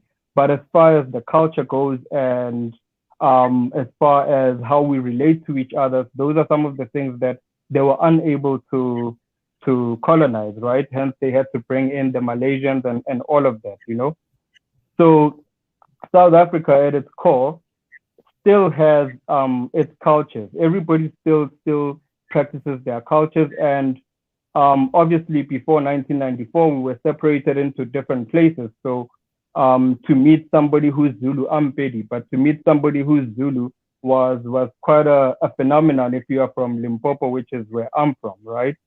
And then obviously post 1994, we started getting to know each other and starting to get along with each other, right? But that wasn't a smooth transition either.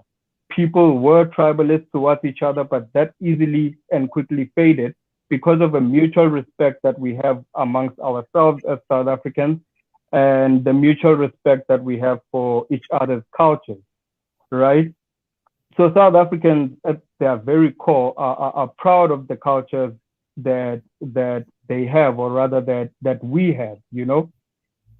And to add on to that, our cultures also involve some, how can I put it? They involve practices that were pushing us forward to survive in terms of wealth. So prior to 1994, we were calculating our wealth based on cattle and based on land as well, as much as people might fail to believe it at sometimes, you know.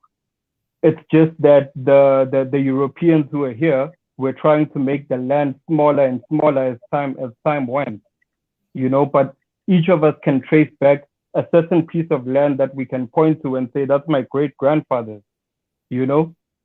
And so what you have post 1994 is that you have a government that is now open to South Africans practicing in the economy, transitioning into more professional jobs, which means someone who used to have 50 cows but was titled as poor because they didn't have maybe 100,000 rand in their bank account could now sell their cows to acquire money, which is in a way kind of stupid, right?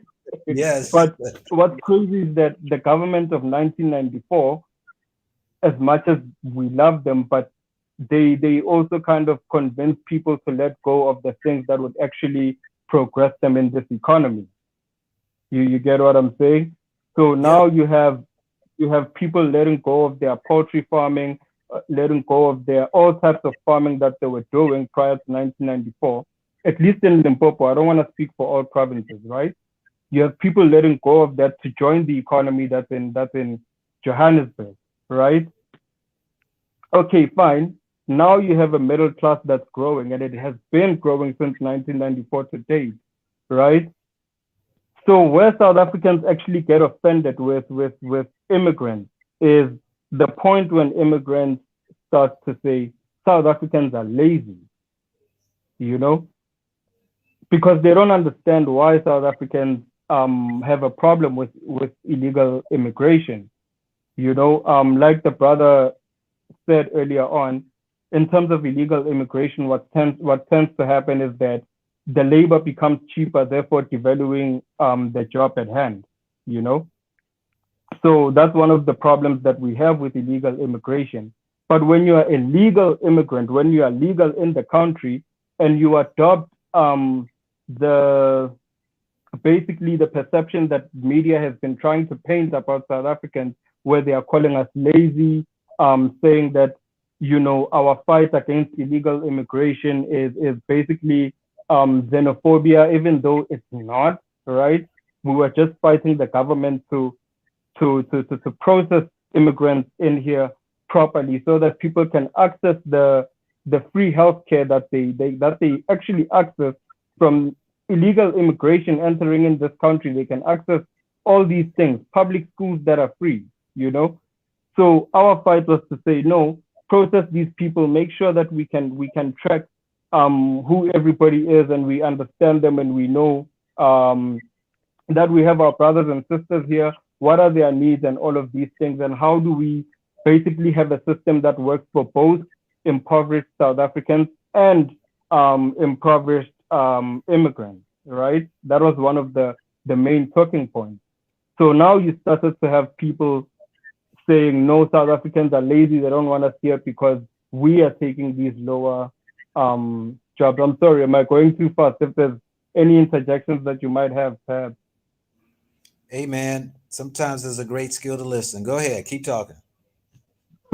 All right. So now that's the thing that's happening, where immigrants are now saying South Africans are lazy, which is a story that is being painted in the media as well. So you are adopting our enemies' stories, and you are using them to validate your basically criminal activity, because being illegal in a place and being undocumented in a place, as far as the constitution goes, is still a criminal action, right? So you are validating your criminal action by calling us lazy, by calling us all of these things, by saying that some people even go as far as, oh, South Africans talk about Ubuntu, but they don't actually have it. Once you go for the very core of what holds South Africa together, which is the very word Ubuntu, you are going for the entire system, right? Because the spirit of humanity that we pride ourselves in, once you trash it, you are trashing how we are also going to treat you. Yeah. If I don't know if I'm, making sense in terms of that, right? So that's the problem that a lot of South Africans, I believe, have with illegal immigrants is that, well, with immigrants generally now, because is that you are adopting the story that has been told by firstly corporate media in the US because they love coming here and telling the story that we are xenophobic. And then when the cameras are off, they go hang out in Cape Town with their kids, and they don't tell people in the US, African Americans, for example, that they're actually investing in this country and building wealth in this country. So now you've got other African Americans believing that we are xenophobic. So African Americans are like, no, we're not gonna go there. Africans in the diaspora, Jamaica, London, whatsoever. Whenever they think of South Africans, um, they think of xenophobic people. You know, Africans in the continent have adopted the story that the media has been telling everybody. They're calling us, it's like you're being backed. You know, when you back a cat into a corner, at some point you're going to get some action from the cat, even though the cat wanted to be loving towards you. But yeah, I don't wanna go on too much. Basically, those are my thoughts. That's why I do have a little bit of pushback. Oh, another thing, while we're on the South African lazy thing, right? Another thing that people do not realize, the average middle class South African takes care of at least 7 heads. That means there are 7 people that they're responsible for on a middle class salary, right? And now with you being responsible for 7 people, there's a thing that we call black tax, where if somebody is the first in the family to enter the middle class category, then what they do is that I'm gonna help out my little sister to, enter college, enter university and stuff like that, right? But you also want your little sister to be able to buy some food for themselves, buy some groceries for themselves while they are at university.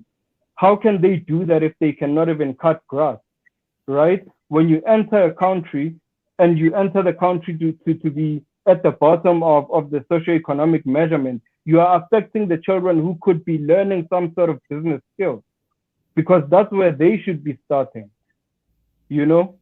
So now it's also affecting the middle class South African. That's why some people had a problem with the brother previously who was talking about how middle class people start to act better once they are in that category and what so forth. And it's like middle class people are doing so much to hold this country together. That the Yeah. government is not helping us, you know? That's Yeah. the socio-economic group that's holding this country together. So how do you disrespect people who are taking care of 7 heads, you Let me know? say this here, and you know, we have to get to a place where we have to understand a person's perception is just their Mm. opinion. And we all see differently Mm-hmm. in things. We used to say back in the day, opinions are like buttholes. Everybody's got one. That's what we used to say back in the day. So my thing is that people get so offended when somebody wants to share their view. I mean, like right now, if I watch this chat right here, right now, there are South Africans who are disagreeing with what you're saying and saying you don't know what you talk about. And this happens every time I'm doing on chats. That there's going to be somebody who argues that you may not be right or you might be off, whatever. This is the mindset of how we are because we see differently. But I'm saying let's not lose the focus when it comes to you know that brother who said that and he made himself clear that he would say not everybody's lazy. Africans come to America and say African Americans are lazy. Do you know why they say that? Because Africans who come to Same America, situation. they know that the sacrifices that they're making, and they're seeing the opportunities. And when they see some, not all, when they see some of the people who are sitting back and not take advantage of what they're taking advantage of, then they look at them like, why aren't you doing this? So I get it. I even say there are African Americans who are lazy. You better believe there are, but we can't admit that there are some that are lazy and there are some who are go getters. We can't admit that there Mm. are some good people and there are some bad people.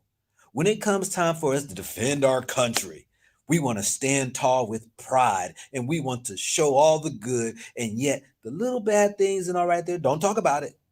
It's like me saying, "Look, that's my mama. You don't talk about my mama. I can talk about my mama, but you can't talk about my mama."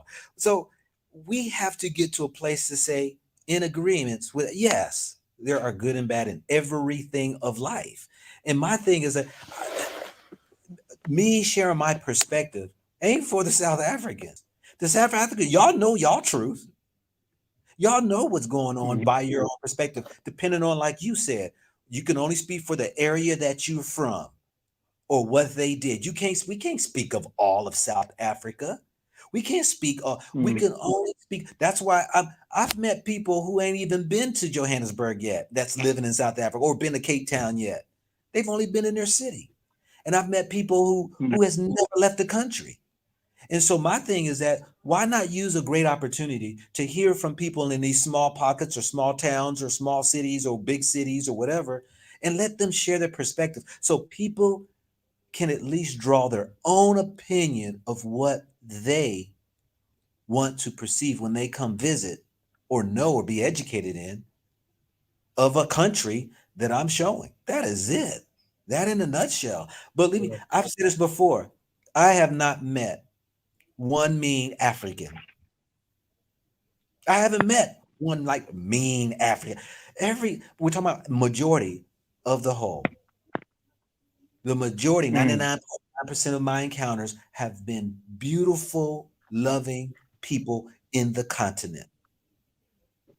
And I'm gonna tell y'all what I really love about South Africa is the melting pot.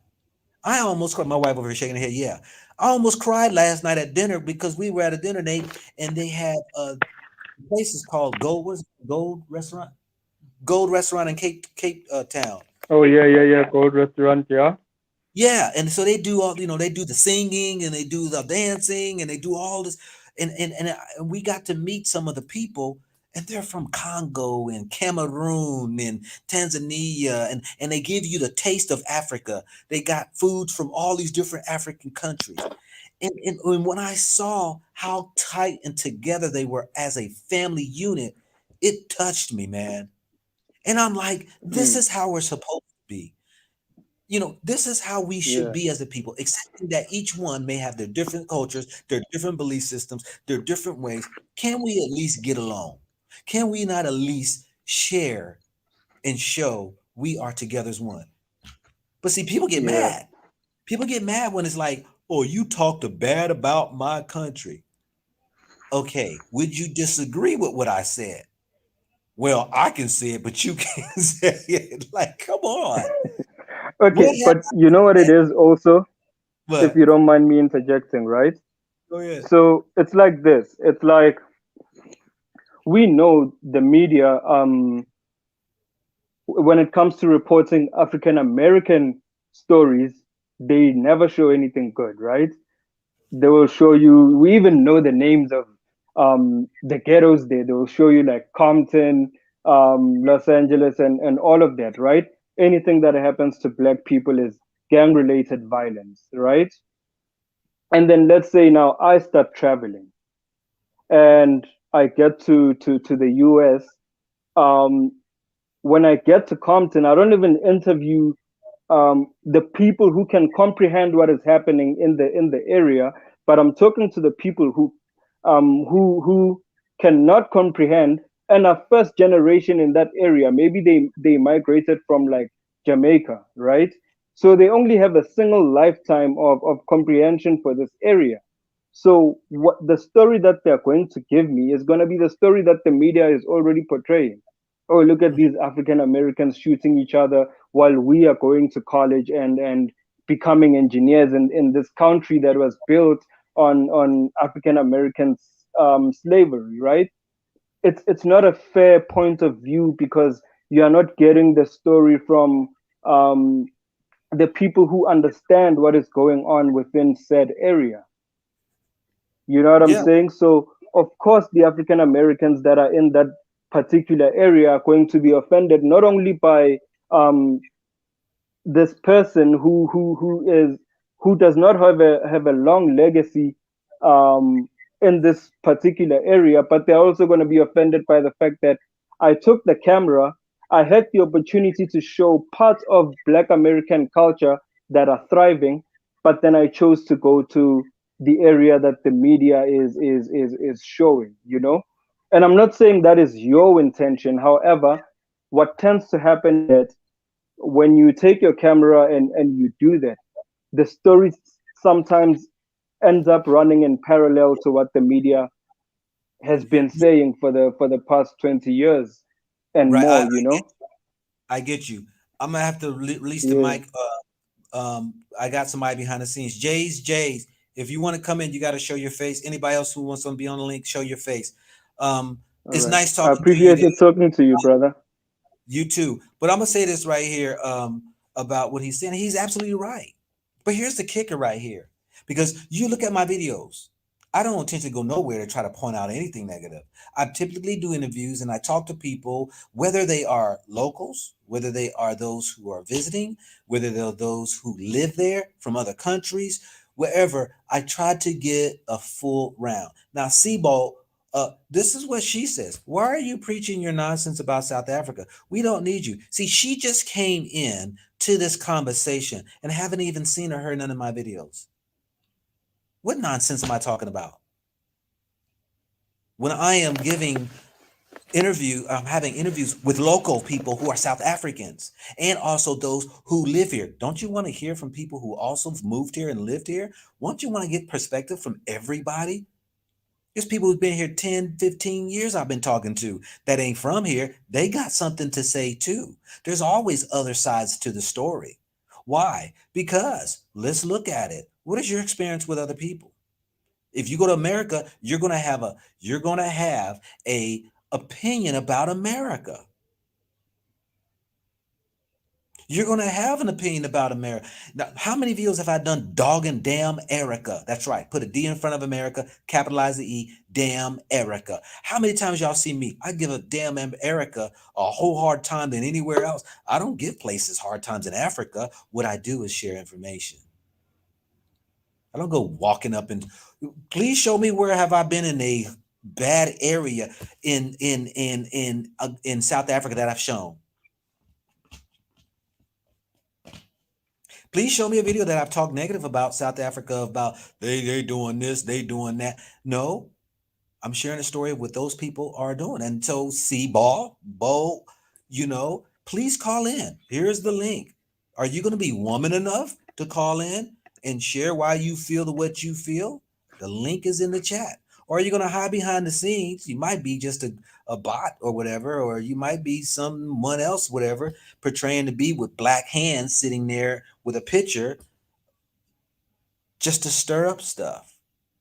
Mike, you're gonna have to show your face. Those who wants to come on the channel on the show is gonna have to show their face, and you have to at least have some. You have to at least been to South Africa to come in. Mike, you are in.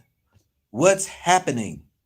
Hey, how you doing? Go back to Africa. I enjoyed like your comments and analysis, and just been thinking about a lot what you're saying, and I definitely can understand both sides. One From second. One second. Before you get in this, where you sorry. from? Oh, I'm so sorry. From Washington D.C. Last time I was on your podcast, we met last time. I think it was maybe like a week ago. You did a podcast. I forgot the name of the episode you did. I think it was last week. I talked to you. I mean, no. I mean, it was when we did the live. Oh, you was in the chat. Yes, chat. Yes. Where are you right now? I'm in Washington D.C. right now. What is your you look like you're Orient? You have Orient descent. I'm sorry. I'm sorry. I didn't hear it. What'd you say? Looks like you from have an Oriental descent. Yes, Oriental descent. Yes. Where? Mixed. Yes. So yes, I'm mixed with Aborigine, Taiwanese, Japanese descent. So pretty much, a mutt, Oriental mixer. Okay, and you are in Washington State, No, Washington D.C. Washington D.C. Yes, but Okay, actually, yes. so what do you have to share about this topic of my experience here in South Africa? Because Mm-hmm. yeah, because I mean, I'm kind of curious of what you have to share. I'll just say, yeah. So I know, like I said, because I know, I understand. I mean, after watching your podcast multiple times, where you provide your analysis, I know you try your best, to provide the positives of South Africa or even the African continent in general. But and I also understand that you sometimes receive backlash from not only from Africans but also from Black Americans, because I also seen backlash too between the Africans and African Americans at work. And I try to tell, I'm not. I think I've told you this maybe last week that I told my one Black colleague that there's nothing wrong going to Africa. Look, Africa is a nice country. And then my colleague said, "Oh, those tribes. Oh, they don't like us."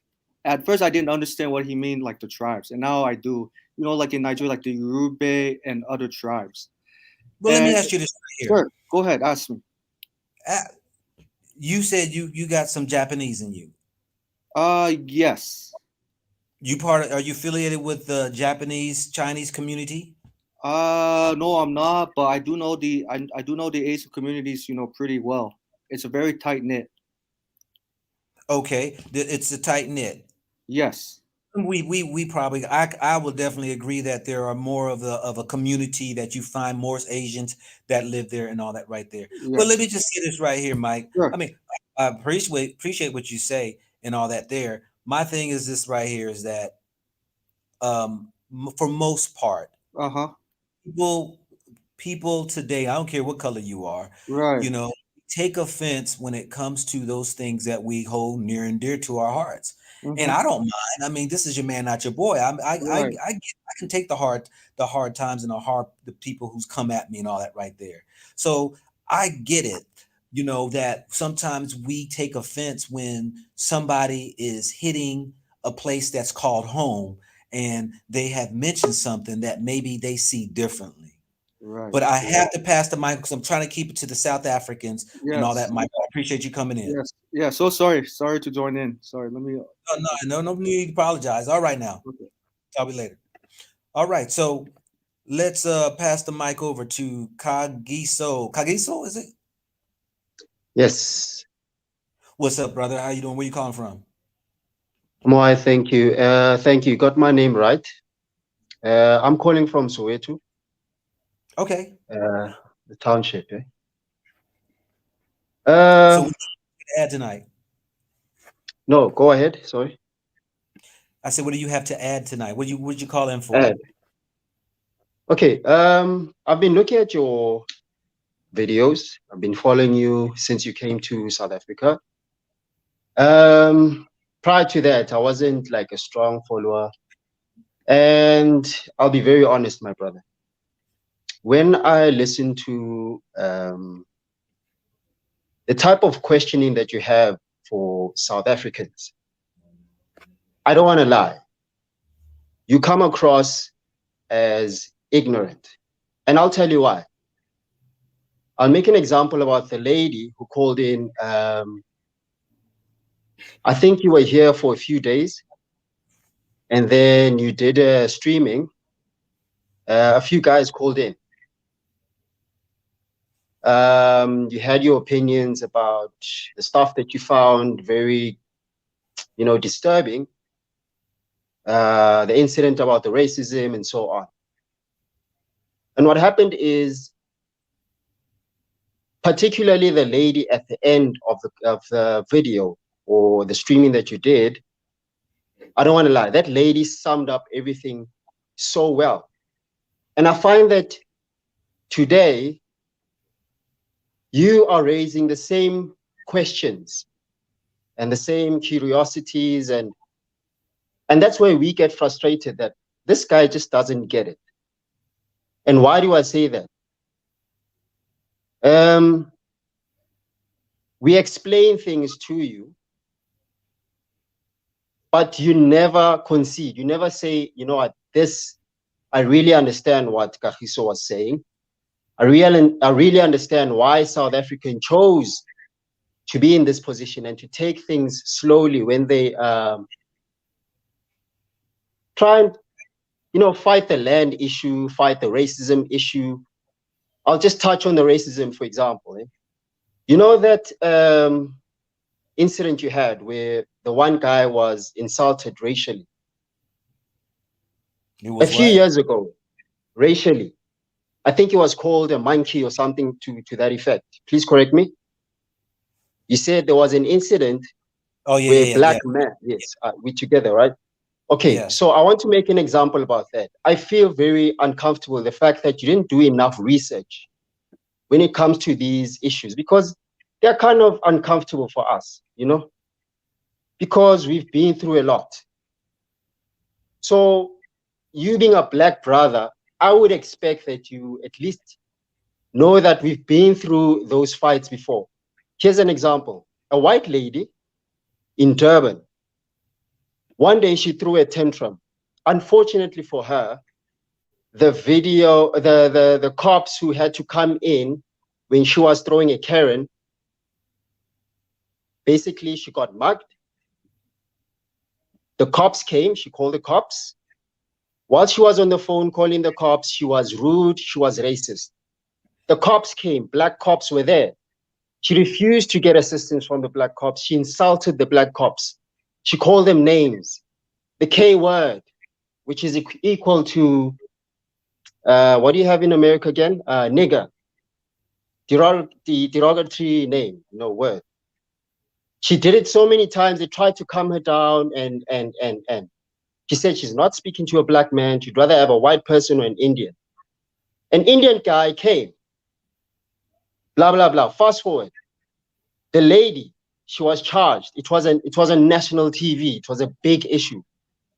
That case created a situation where now in South Africa, legally, if a white man now, if I go to Constantia or anywhere, and they insult me using the K word, I have the legal right to challenge that person and I can win because it's in the Constitution.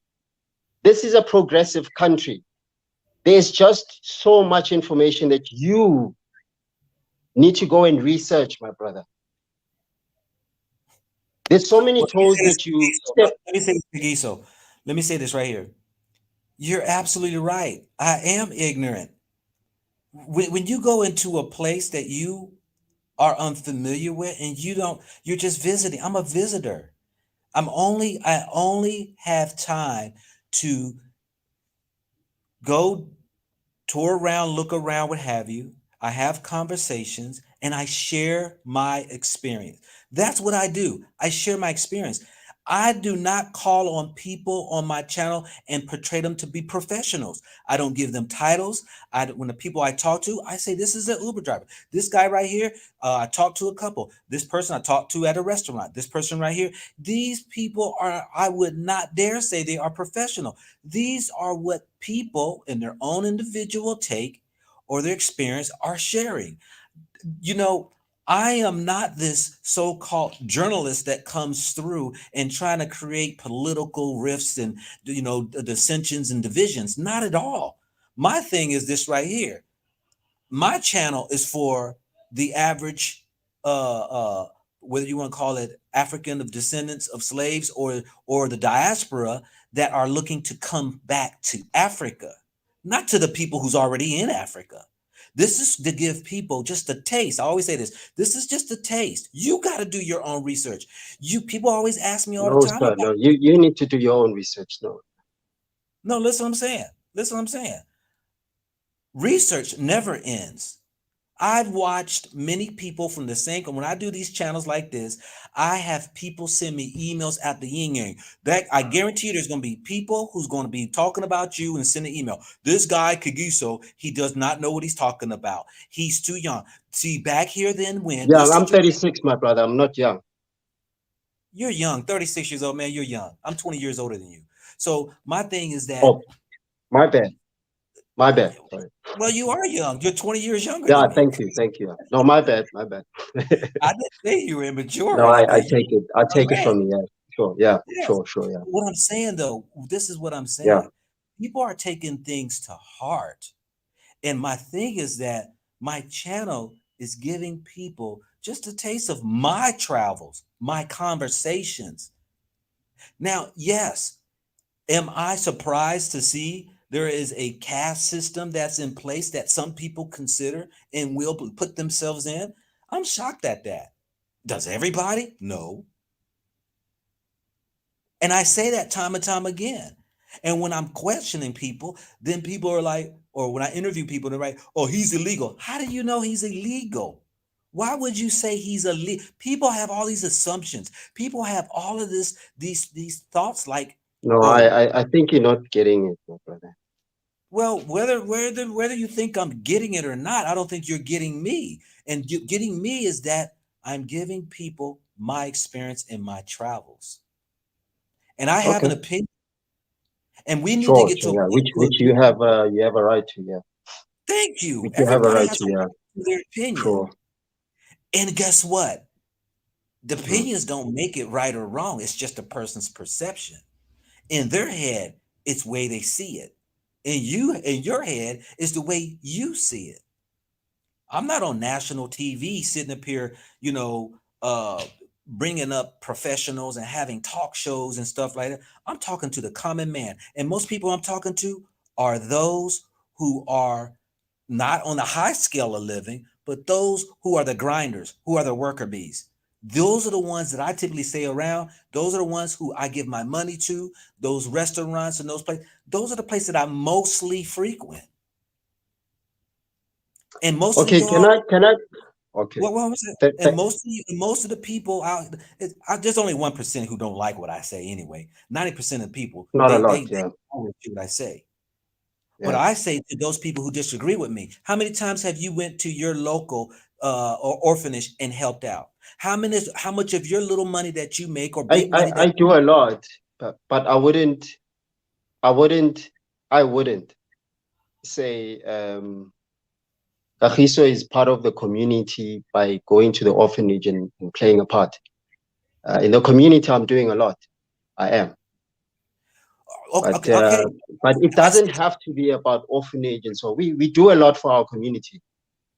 no Uh, what I'm saying is that we typically will talk about problems or disagree or agree with what is going on, but very little people are doing anything about it. Why ain't most of these people, the I people who doubt. the I people doubt that's true. do you have a YouTube channel sharing about your country? I'm not that kind of a person. You have to agree. You have to agree. You have to be willing to be on YouTube and do these contents. And so this is not my thing, the YouTube thing. I could say maybe in writing, I could start writing articles and say, well, Kagiso needs to participate. Maybe he needs to do something. Well, what skills do I have? I think I can do it in writing, maybe do some articles and so on. But I'm not a YouTuber, sorry. Well, I understand that. But my point, this is my point, that most people who would disagree with me, and if I ask the question, but what are you doing? Just like right here in the channel, there are some. There's a few Okay, of these people who are disagreeing with me, but they're not willing to call in. Share okay, my with me. brother. Okay, okay, if I may say, remember when I called in, I made the point regarding the Constitution and racialism and basically the slurs. Would you agree that South Africa is being progressive? With that point, let's not speak about everything else that you've mentioned, Okay. which I Okay. agree. We can go in and talk about land. We can talk about our brothers in Zimbabwe. How do we manage the fact that they are here and they Yeah. are our brothers? You see, There's a lot they of are topics. here. Yeah. Right now, it's just a situation where there's a lot of them, and while there's things like permits, We're not going to go into that. So just the point that I made regarding the Constitution and the slurs. Yeah. What is your take on that? I don't have no Because take. how come? Because I'll tell you why I asked the question. In the previous video, when you spoke to us, you are very adamant that this shouldn't be going on. This is so wrong. Oh, this and that and so on. Unknowingly that we have already fought that fight, and that everyone on this land has the tools to use it at their advantage. It's just up to them if they are going to use it or not. Even the lady even insisted at the end of the video, I remember very clearly, she explained it to you that person did not exercise their rights. So I'm just putting the point to show. What are you referring to? Exercise their right. What are you referring to? I'll recap. I said, remember I reminded you of the video you took when you arrived here a few days in South Africa. You mentioned that there was an incident that you witnessed. I'm going back now. Okay. Are we together? On which incident was that? You mentioned it to us. You said a black man was attacked verbally and was called a monkey. He was called a monkey. Yes, I share So that. I'm bringing you back to the point. Yeah. The point is, at the time when you were vocally, being disappointed and speaking to us and saying, guys, this shouldn't be happening in Africa, 2022, how can? But the lady was trying to show you that sometimes it's just ignorance. The person who was attacked verbally, is not exercising their rights. That person needs to go and lay a charge.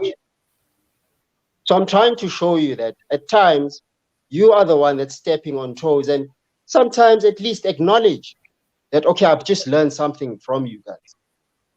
Why do I say this? You are coming back on the same platform. It's another day, and you're still on the racial issue. It seems like the efforts that the guys that they made the other day are just, well, rather useless. There wasn't any point for them to call in. I feel bad for the lady who called in because she said so many important things. She showed you, for example, that our women are really making it here in South Africa. Walk into any space, you will find a black woman, a strong black woman who is in leadership, who's got skills,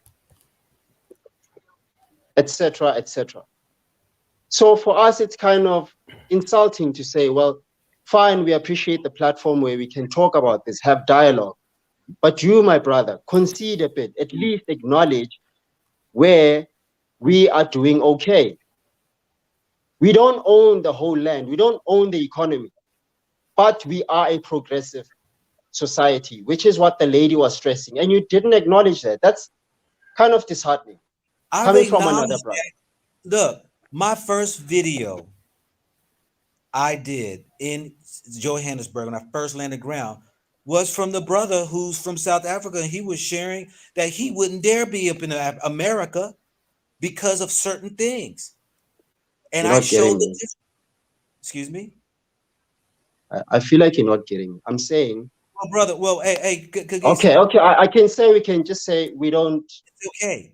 We don't see things the same way. We don't see. Let me give my other brother a chance. Yep, let me give him a chance. And I appreciate the platform. Thank you so much for taking my video. And I take to heart, and I will consider what you've said, brother. You've said some very things I will go through the videos, analyze what you're saying, try and find what we are trying to portray to you. You are definitely stepping on toes, my brother. We love you. I understand that, and you know what? We love you, but we would really love for you to actually get it, because I don't want to lie, you just don't get it, my brother. And we love you. Okay, appreciate it. You just don't get it. Thank you. You know, sometimes people don't think you get it. Hey, what's up, Lebo? Let me say something real quick, and I'll let you in. Yeah, you know, some label, people I do get label. Yeah, label. I'm sorry, label. I speak English, but I always apologize. Like I speak English, man. But No problem. let me say this No right problem. here. He doesn't think I get it. I do get it. There has been strives. There has been advancements in the people of South Africa. I don't think he watches my videos because when I'm going around and I'm showing middle class Africans, there's middle class Africans. There are those who are in high echelons. I know there are millionaires that are South Africans. I know that. I get it. What Yeah, he's failing to realize is yeah, that you know I'm what? not talking. I'm talking Not to to the interject. You people. know what's the problem? What's the problem? Yeah, not to interject. Yeah, man, go black. I want to say something to you. I don't think South Africans are really Well, hold up. Well, first of all, where are you from? Where are you calling attacking. from? And where? I'm okay. I'm based in Cape Town. I'm based in Cape Town, but I'm originally from the center of the country, in a province called Free State. And my hometown is called Bloemfontein. It's where Okay. the Supreme Court of Appeal is in South Africa. Okay. Yeah, and look, now I'm based in Cape Town. Okay, let me put it this way to you. You know, South African people in general, um, we because we were fighting one. Let me put it this way. I hope people don't crucify me for this. One enemy, in terms of the apartheid system, and I was born in '78. I'm 44 now, right? So we grew up in this system, which is so hard, a system that told us that we are nothing, you know. So everywhere when you meet South African, we would like to protect each other because we are fighting one person. They were trying to divide us by having all these places, like me, I'm Tswana, but I could not be at that time. I could not even go live maybe in another province. I needed to find a visa within the same country to go to another province. You understand what I'm saying? They made countries within a country. So now the problem is with South Africans, because we're fighting one enemy, we united together under one organizations and civil. So we're united in one fighting one enemy. Now, whenever South Africans hear, I see it more often. Whenever you hear somebody who's saying something negative about South Africans, people don't view that as somebody expressing their opinion. They see that as an attack. You understand what I'm saying? So that is why you'll always find this backlash of people coming, saying things to you and feeling that you do not get it, you don't understand us. Why you come here and tell us these things, especially being American, while you had the same kind of treatment as we had. You understand what I'm saying? So that is the kind of situation that you are in, and you must remember again. And there's a video that I saw of yours that really egged me. Really egged me. You went to, I think you were in Botswana. I watched that video. You went to Botswana. You met a guy who said he was a teacher from Ghana, and then he was Ghanaian, and then he was working in South Africa, and he was robbed a couple of times. Number one, from the fact that guy, from what that guy was saying, I stayed in Johannesburg. I know Johannesburg very well because I stayed in Johannesburg for a long time, so I know Joburg very well. So this guy, whatever the fact that he was saying to you, they were not true. The thing that he was saying to you were completely not true. You understand what I'm saying? So I could not understand why would this guy, when he sees you, will say these things. That's how people are, especially in Africa. Whenever they see, especially Americans, when they see Americans, black Americans, they want to portray us as bad people. South Africans are not bad people, my brother. Even this thing of being xenophobic, it's not about xenophobic. I'm gonna tell you the truth. Have We're you not ever have xenophobic. you ever It's heard about me say South Africans are bad people? Have you ever heard me say that? no. But you come across like that. Like the things that you say. It's as if you, because I Like remember what? even Give me when an you talk example. Like to what I say. Assad. What do I say? Sorry. No. When you like, for example, you like the criticizing. The things that you say about us, like like today I saw you another video of yours earlier. Me and my wife were watching it when you went to when you went around Johannesburg, and then my wife said something to me like, "Hey, why is it as if God Black is trying to look for things that are bad within the country? Because the way you're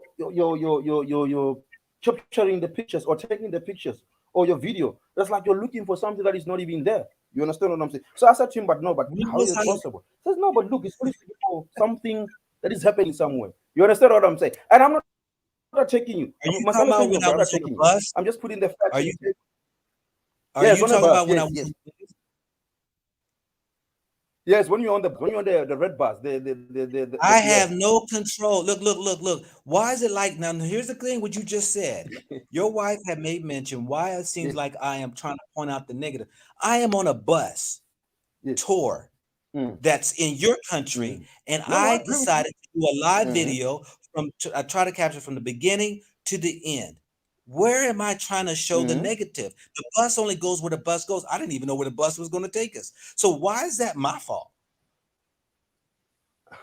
You know, I don't want to. Let's not debate in that because we're going to take too much time. But I want to put in the facts on the table. I No, don't no, even know no, no, about no, no, you. no. You Also, threw that that out video. there. Okay, You okay, threw that okay, out there. okay. Let's go back. Okay, okay, it's fine. Look, let me tell you something. People come here. Let's take for example Assad. Your friend, Dr. Assad. Dr. Assad comes to South Africa. He puts the facts on the table. Those are facts that he sees in South Africa, and he's not sugarcoating anything. He's not sugarcoating any, and I like that about him. He's not sugarcoating anything. But you know what? Go black. What I've noticed is that people were saying to me, even my friends were like saying, go black is like going into a country to go look for wrong things. You understand what I'm saying?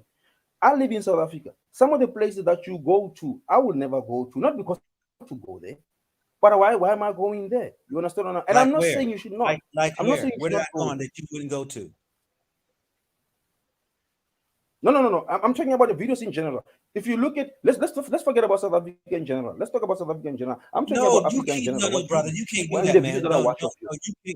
You cannot do that, brother. You cannot throw something out No, there but and leave it on the table and why trying to not? get people to believe. You said the places I go, No, you no. would Wait. not even. If you're gonna, can you give me a Please chance? share with me where I go to. Give me a chance. Give me a chance. No. Give me a chance. Give me a chance. Give me a chance. I'm saying to you. Where I'm have saying to I you. been that you said you would not The go thing is to? that I don't.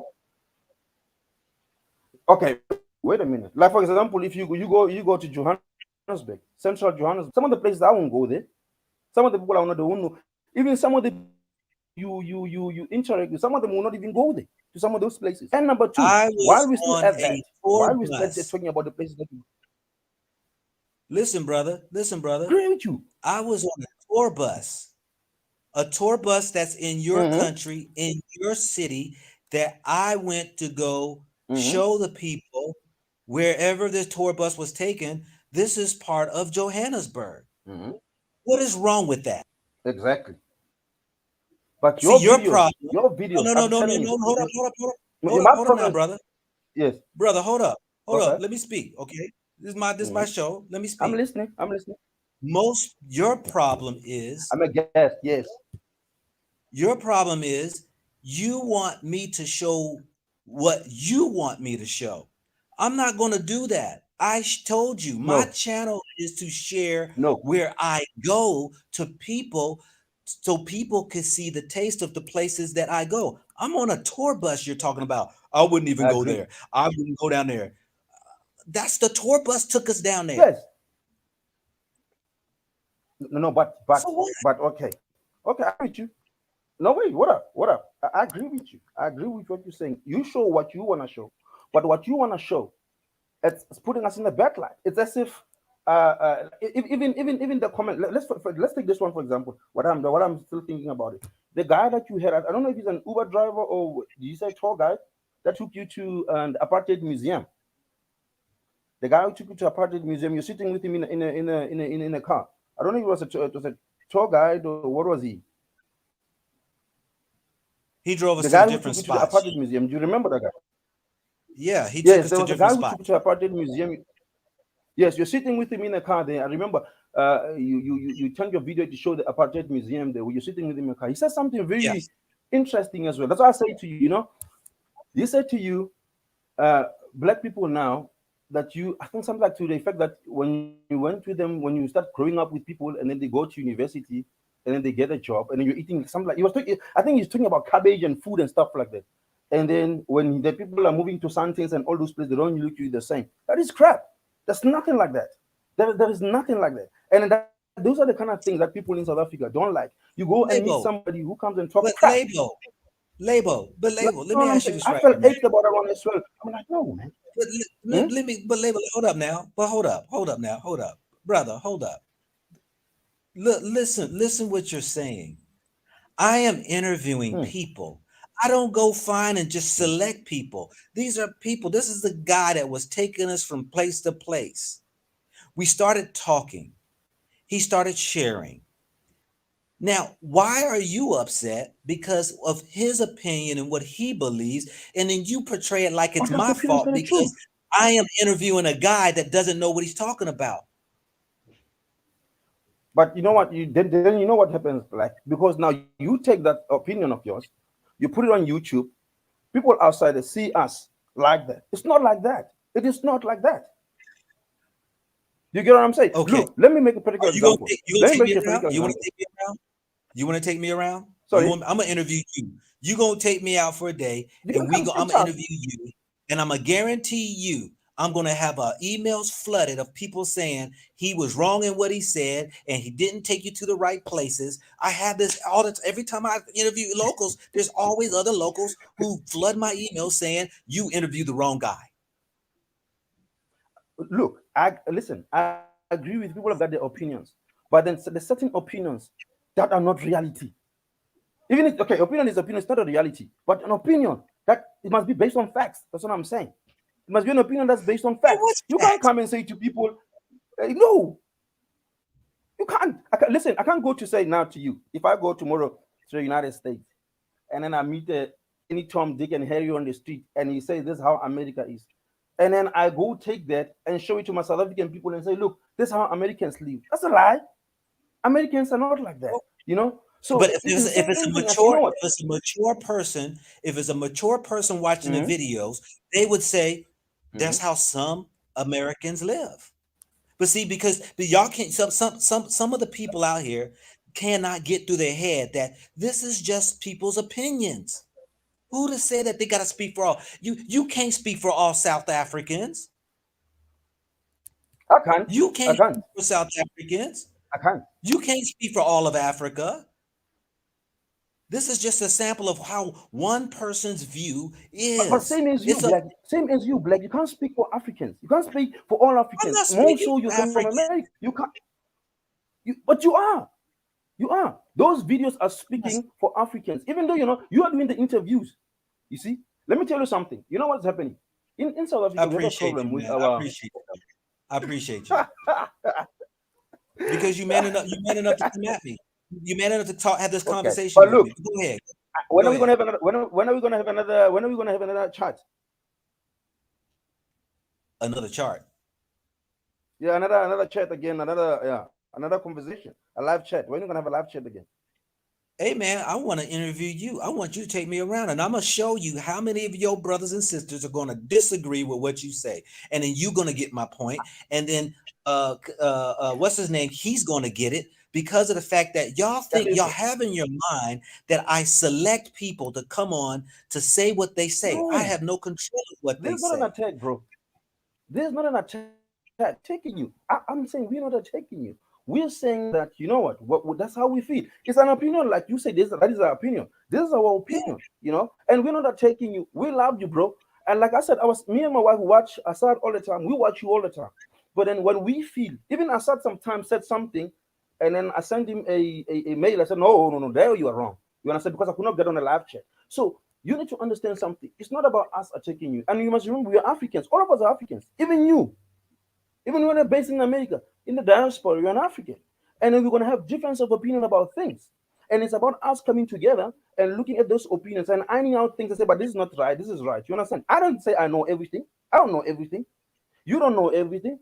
You can educate me and I can educate you. You understand what I'm saying? But what I'm saying is that we need to have at least a balanced conversation whereby even when we do things, more so now, if you look at it, Africans in general, all over the world, the world hates us. Me and you, the world hates us. You understand what I'm saying? So now we can't all the time put ourselves on bad light. We can't put ourselves on bad light all the time, and then it's as if now we are attacking each other. You must remember, this video that you're doing now is not only watched by us, they're watching and say, look, they're fighting amongst each other about themselves. So we look crazy right now. All I'm saying is, I want us to have that togetherness to say, let's speak. And let's speak openly. We agree to disagree, and we'll find each other again. You understand what I'm saying? It's not about us destroying each other. I love you, bro. I love you. Love you too, brother. And let me say Yeah. this right here, And carry man. on doing Let me good job, but let it be balanced. let me say this right here. Okay. What would you like to Mhm. see me do? I like to see you come into Africa and say, how can we work together? What can we do to build the bridge amongst all the Africans in the diaspora in Africa? Look, now in South Africa, we have the so called xenophobia. This xenophobia thing is not about our thing as Africans in general. There's a narrative there. I'm telling you today, my brother. There's a narrative there, and our media is not doing enough to challenge that narrative. Okay, we lost Labo. So, let me say this right here, family. Man, it's 2 hours and 30 minutes, boy. But we still rolling along. Let me say this to each and every one of the people that's in the chat. This is my intention is not to try to point out anything. If you look at my videos, I go where I go, I share what I share. What's interesting enough, I don't make anybody say anything, and I don't search for anybody to say or to hear what they got to say that's negative. People talk. People talk. And I've had people who said South Africa is better than America. That was my first interview that I put up there by the young brother who sat there and said that when he was in America, he couldn't see it. That he'd rather be right here in South Africa. I have had other people that y'all have heard if you listen to the whole thing, but that's the problem. Sometimes of a lot of us, we only listen to 5 little seconds and get turned. When soon something, all of a sudden we like turn it off, and then because my analytics show me how long this video people watch. And most people who complain are those who hear one thing, get struck on the chord, and then they start chatting. Oh, they're in there chatting and they're upset instead of getting the big picture. It's an art to listen. It's an art to listen. And we need to get better at the listening because it's not about what necessarily if a person says something that doesn't sit well with you, that's a great opportunity, family, for you to do some self-check, some self-assessment. Because if you're getting spun up and feel a certain kind of way, now see, this is the thing. People want to tell me what I should do with my channel. Start your channel. People want to talk about that the fact that I'm interviewing certain type of people. Well, you go out there and interview the people then. People talking about I'm going out here, that this is only a small percentage. 99% of the people out here is loving what I do. And I get a lot of love from South Africans. And most of South Africans tell me, brother, what you saying ain't nothing no different than what we say in our own conversations. We know those issues. But see, when somebody else come in and say it, people got all the chat in the world to say. But my thing is this right here. When can we get to a place and admit there is some good and bad in everything? There's problems. I got what the sister was saying the other night.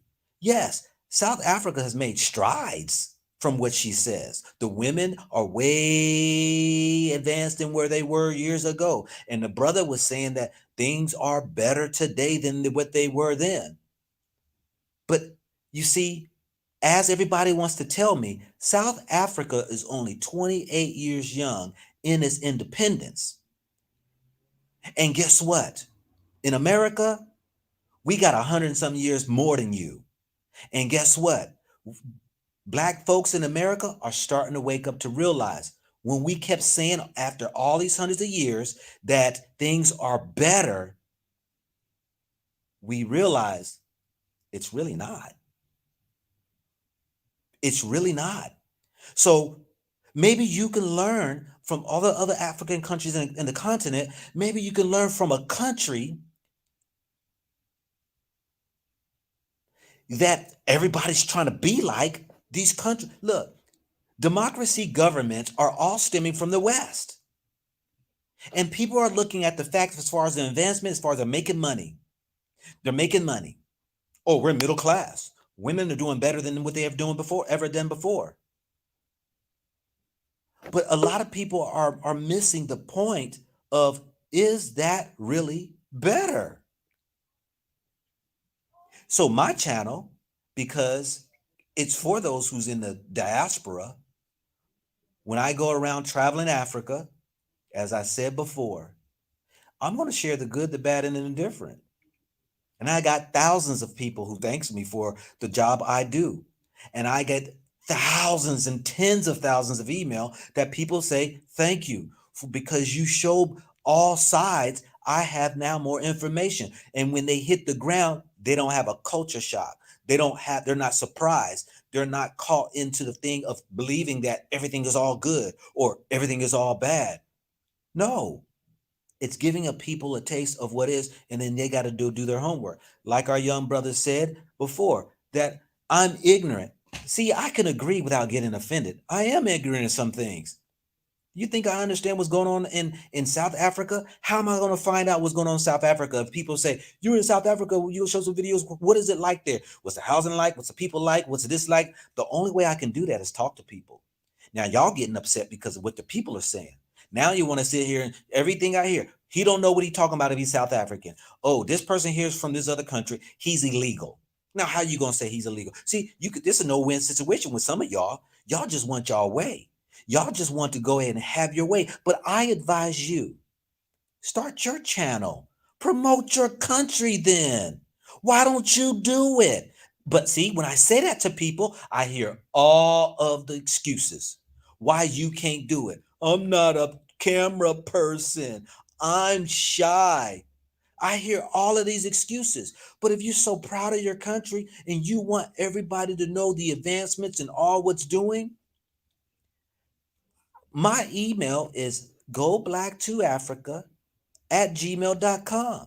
Like I said to brother here just a second ago, let me interview you. You take me around there. We're going to see if you're going to do it. We're going to see if you're going to do it.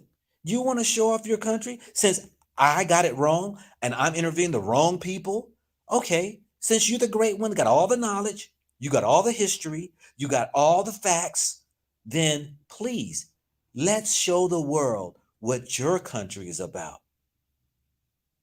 We gonna see. We gonna see. Kojo, what's happening? Peace, man. I'm coming from Newark, New Jersey. This is Kojo Haru. I love the mission that you're on, first off, because you've been talking on live for over 2 hours. So whatever you're saying is coming from your soul. You know what I'm saying? Like, let them know. I got my trip planned to go to Africa December of this year. And I'm 27, so I'm getting my life and everything in order. But you have to tell people what they need to hear, not what they want to hear. That's the only way we'll improve ourselves. You know what I mean? And I'm just saying, I'm thankful for everything that you're doing right now. Like everything that you do, like I'm inspired to do what you're doing. Leave it like that. Because you're coming from a place of mission, you know what I mean? And it's like, I've been learning different African dialects like Kiswahili, Wolof, spoken in Gambia, Lingala, spoken in Central Africa, Yoruba, spoken in Nigeria. I'm learning a little Igbo. I'm doing this because I want to, because like whatever it is, like my calling, it's like something's telling us that, you know, we're dying, you know, and it's time for us to unite and get rid of any tribalism, whether it be through whether it be through all of that, you know, for us to unite, and which is it's needed. You know, we're done with hearing what we want to hear. We have to hear what's going to make us a better people as a whole. Appreciate it, brother. You sound good, man. Hey, what's your first country you're gonna go visit? I'm gonna go to Ghana first, honestly, because it's the go-to. It's the go-to. Everyone's going to Ghana first, but feet wet Ghana, then I'm gonna take to Tanzania, then I went to South Africa, but I don't know what Africa to start off with. So I'm coming out of Newark, so I'm coming from the rough areas, you know what I'm saying? So I'm not really intimidated by any other hoods from any other parts of the world. I got my eyes set on Ghana right now. All right, brother. I appreciate it, man. You're definitely going to enjoy it. Absolutely. I just love it. I mean, honestly, I want to do a lot of work with you. I work with Dr. Abadale and Nana Moea. I don't know if you're familiar. Nana Dr. Cambone. Okay. They do a lot of restoration back to Ghana. I work with them. But, you know, other than that, I'm a part of the BB2. We offer course African history, African languages, all of that stuff. So, yeah. Well, I appreciate you, man. Not a problem, man. See you. Peace out, brother. Take care. You too. You know, What's up? This is my brother Archie Grigsby out here, brother. How are you doing, man? Good to see that you're in, man. In here. Hope to see you, man, in the motherland here shortly.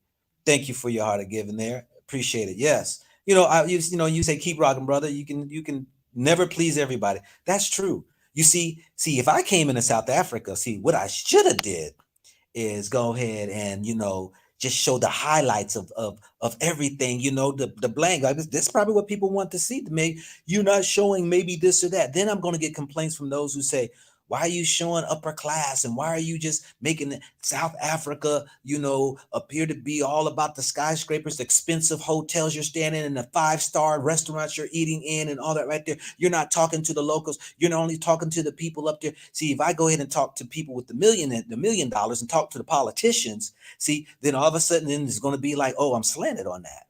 But you're right, Archie. Can never make everybody. You always gonna have haters.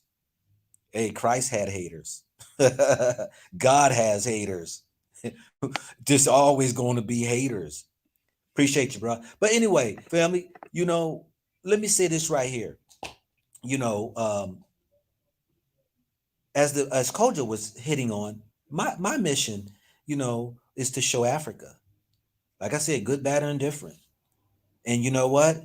Like I said, for what I've done in the continent, the work I put in. So somebody said in the comments, about, what has he done in America? What?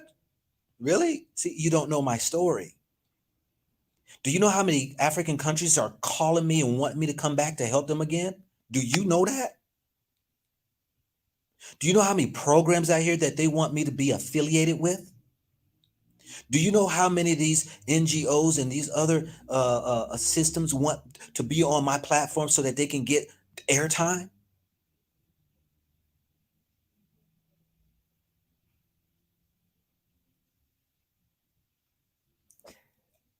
I think a lot those naysayers don't get it. That's what I'm going to say is the naysayers, those who think that I'm hating on your country. I think y'all don't get it. I don't think y'all see the big picture. I think your emotions are in front of you instead of really looking at the fact that, hey, this guy's giving a balance of it because I'm down with the struggle. And people go, see, now some people say there ain't no struggle. Okay, well, you can say what you want to say. See, this was the same thing when they didn't get it when I had upset some people in Tanzania because when I went to an orphanage that I built the roofs of the roofs that were falling down on our precious African children in the boys' hall and the girls' hall, that I took my money and had it fixed.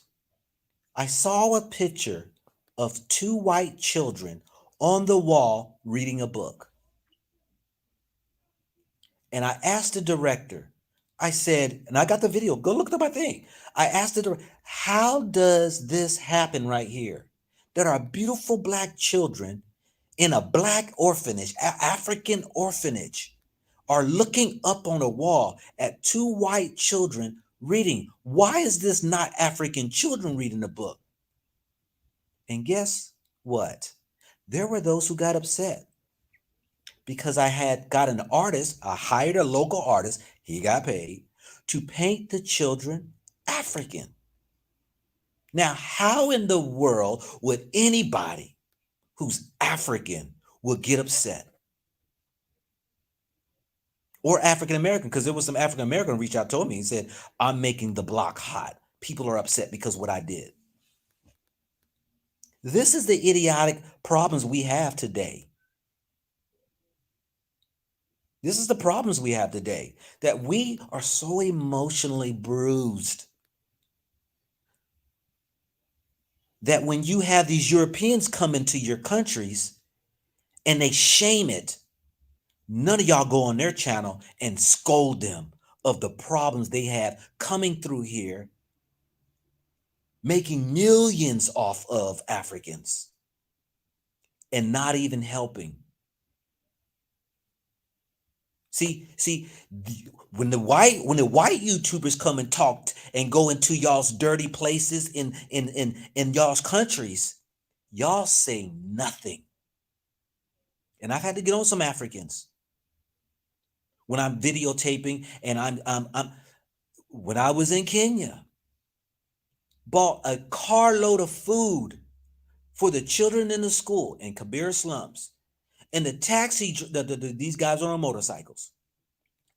They want to get mad because I'm walking along with my escort and I'm recording and sharing a live video that we're about to go. I was excited to go and donate food to our children when the guy who was escorting me told me that I know a place, because I said, hey man, where can I help out? Someplace, man, wherever. He said, man, I know a place. My friend, he is a principal of a school in Kabir slums, this and that. And I'm marching there with the food. And these taxi drivers want to get on me about filming. And I said to them, you would never say nothing to a white person with a camera coming, because I see the videos all the time. And you say nothing. And then they're going to sit there and say, yes, we do. We would say something. No, you wouldn't. Now, I was a little bit more aggressive than that with them. And it was 10 of them. Why? Because they come in with the negative attitudes and the narratives, and they sit there and have your own children in front of a camera as though they're starving and hurting and have nothing in order to receive millions of dollars of donations to their channel. I don't ask for a penny because I give, and they leave nothing. And many of you are satisfied with it, and you ought to feel guilty for it. You don't go on their channels. I check some of them guys' channels out when I see the worst place in Africa, the dirtiest place, the most hungry place, the filthiest place, the ugliest people, the fattest people. And I look through the chats and I see these African names on there, all applauding great work.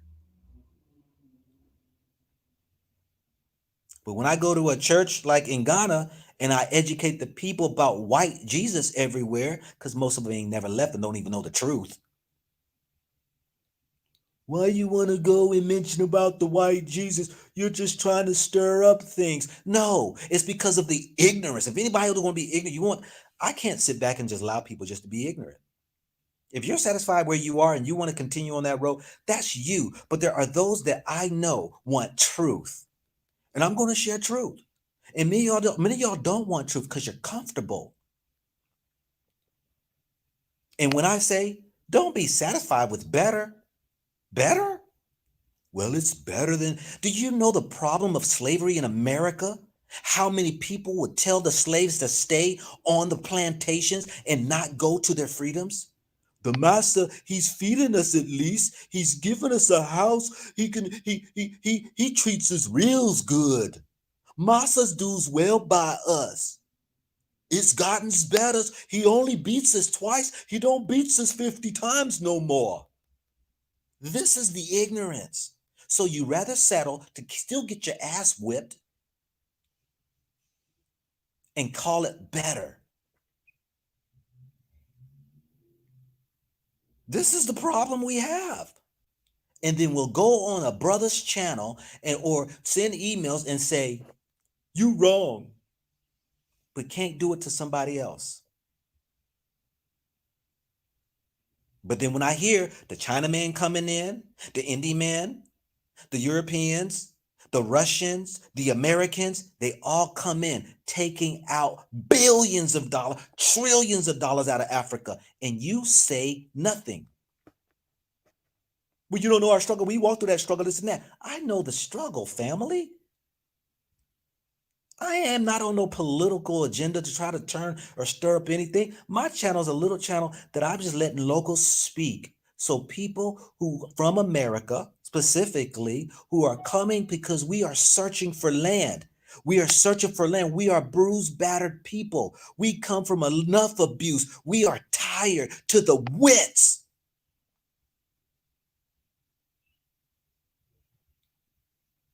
Trying to find land so we can at least live the rest of our life in peace. And I'm on a journey to try to find all these African countries so people can come and check it out for themselves. And when I give them heads up and say, Well, they have maybe this issue, that issue with this problem, this and right. Then some of y'all just cry and say you're just so wrong and you're speaking to the wrong people, you're interviewing the wrong people, you're going to the wrong places and all that right there, and you're trying to control my channel. This is your man, not your boy. Because if you understood our pain, then if you understand, y'all ain't even got to where America is yet. You don't even know what's coming down the pike. You don't see it yet.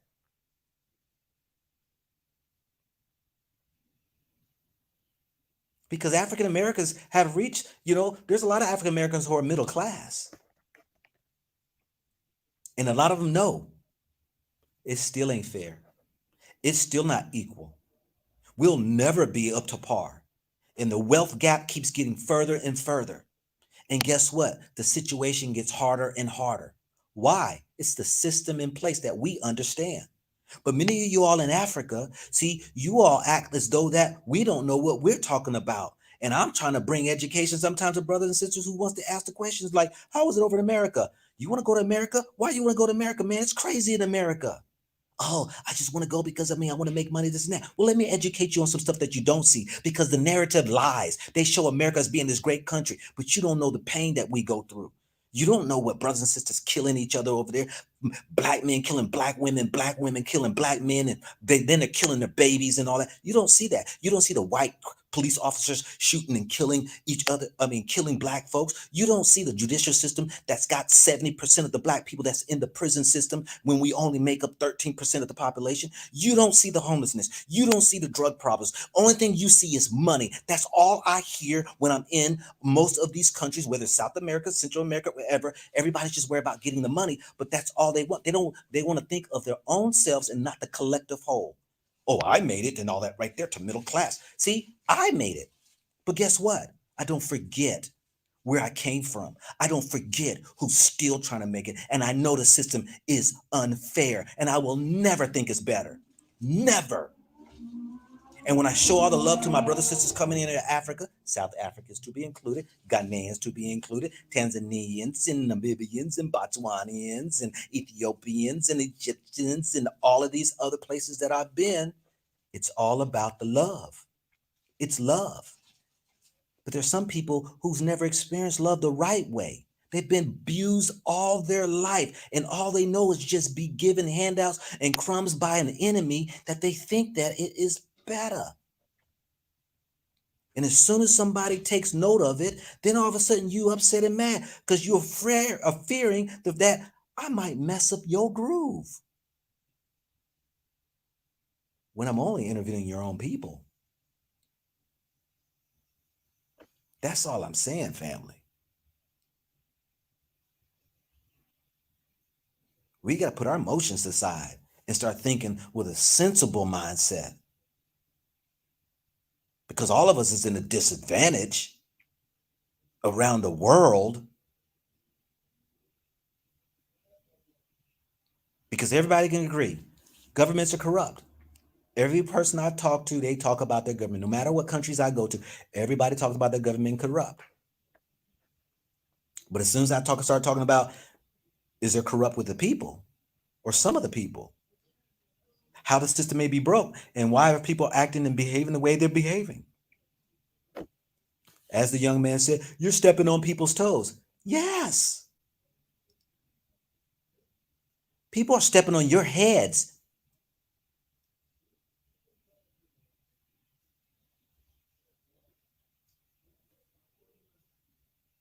It is what it was. Thank you. Just call me Brian. Go Black. Just strike a balance of the various countries you visit. I hope you interview or see African American YouTubers. The real South Africa. Just strike a balance.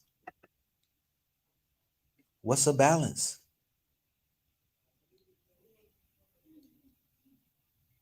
The balance, I guess the balance is he wants me to go to these YouTubers, the real South Africa. The real South Africa. I don't have anything against those people there. Their business. They do tours and all. They show their big house and their big Bentley car, and they go to these 5-star restaurants and all that right there. I guess that is the real South Africa. Maybe I need to go out here then and then show the real advancements of South Africa, where majority of the people don't get to enjoy, where the majority of the people are only making what? What was the what did it? What depends on which city that you're in. That majority of the Africans in the continent that I go to, the pay that they get, they can't afford to stay in a hotel that the pay they're making. They can't afford to eat in the restaurant that these people who got those businesses that are paying these pennies, that they can't even afford a plate of food. Is that the real South Africa? Is that what y'all want me to show? I'll show it if you want. And then everybody, and guess what? And when I do that, guess who's all coming? And it's going to raise its prices up. It's going to cause things to get expensive in some of your cities, because once the people start to see that, oh, we can live high on the hog. We can live big. The real South Africa, I'll just talk to the people. I ain't even, look, besides Soweto, which I didn't even film Soweto. I did I shot me and my wife on top of a place. But I haven't even been in any of the town, what y'all call them, townships.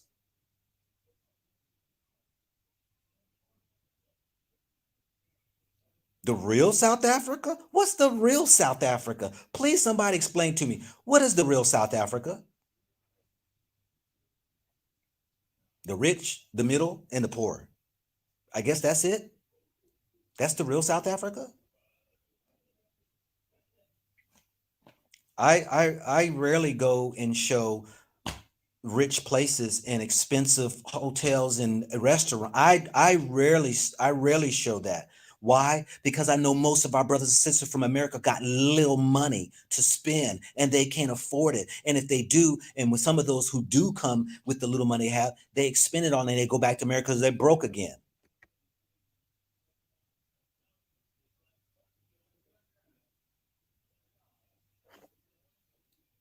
But this is where we are. Somebody please tell me, what's the real South Africa?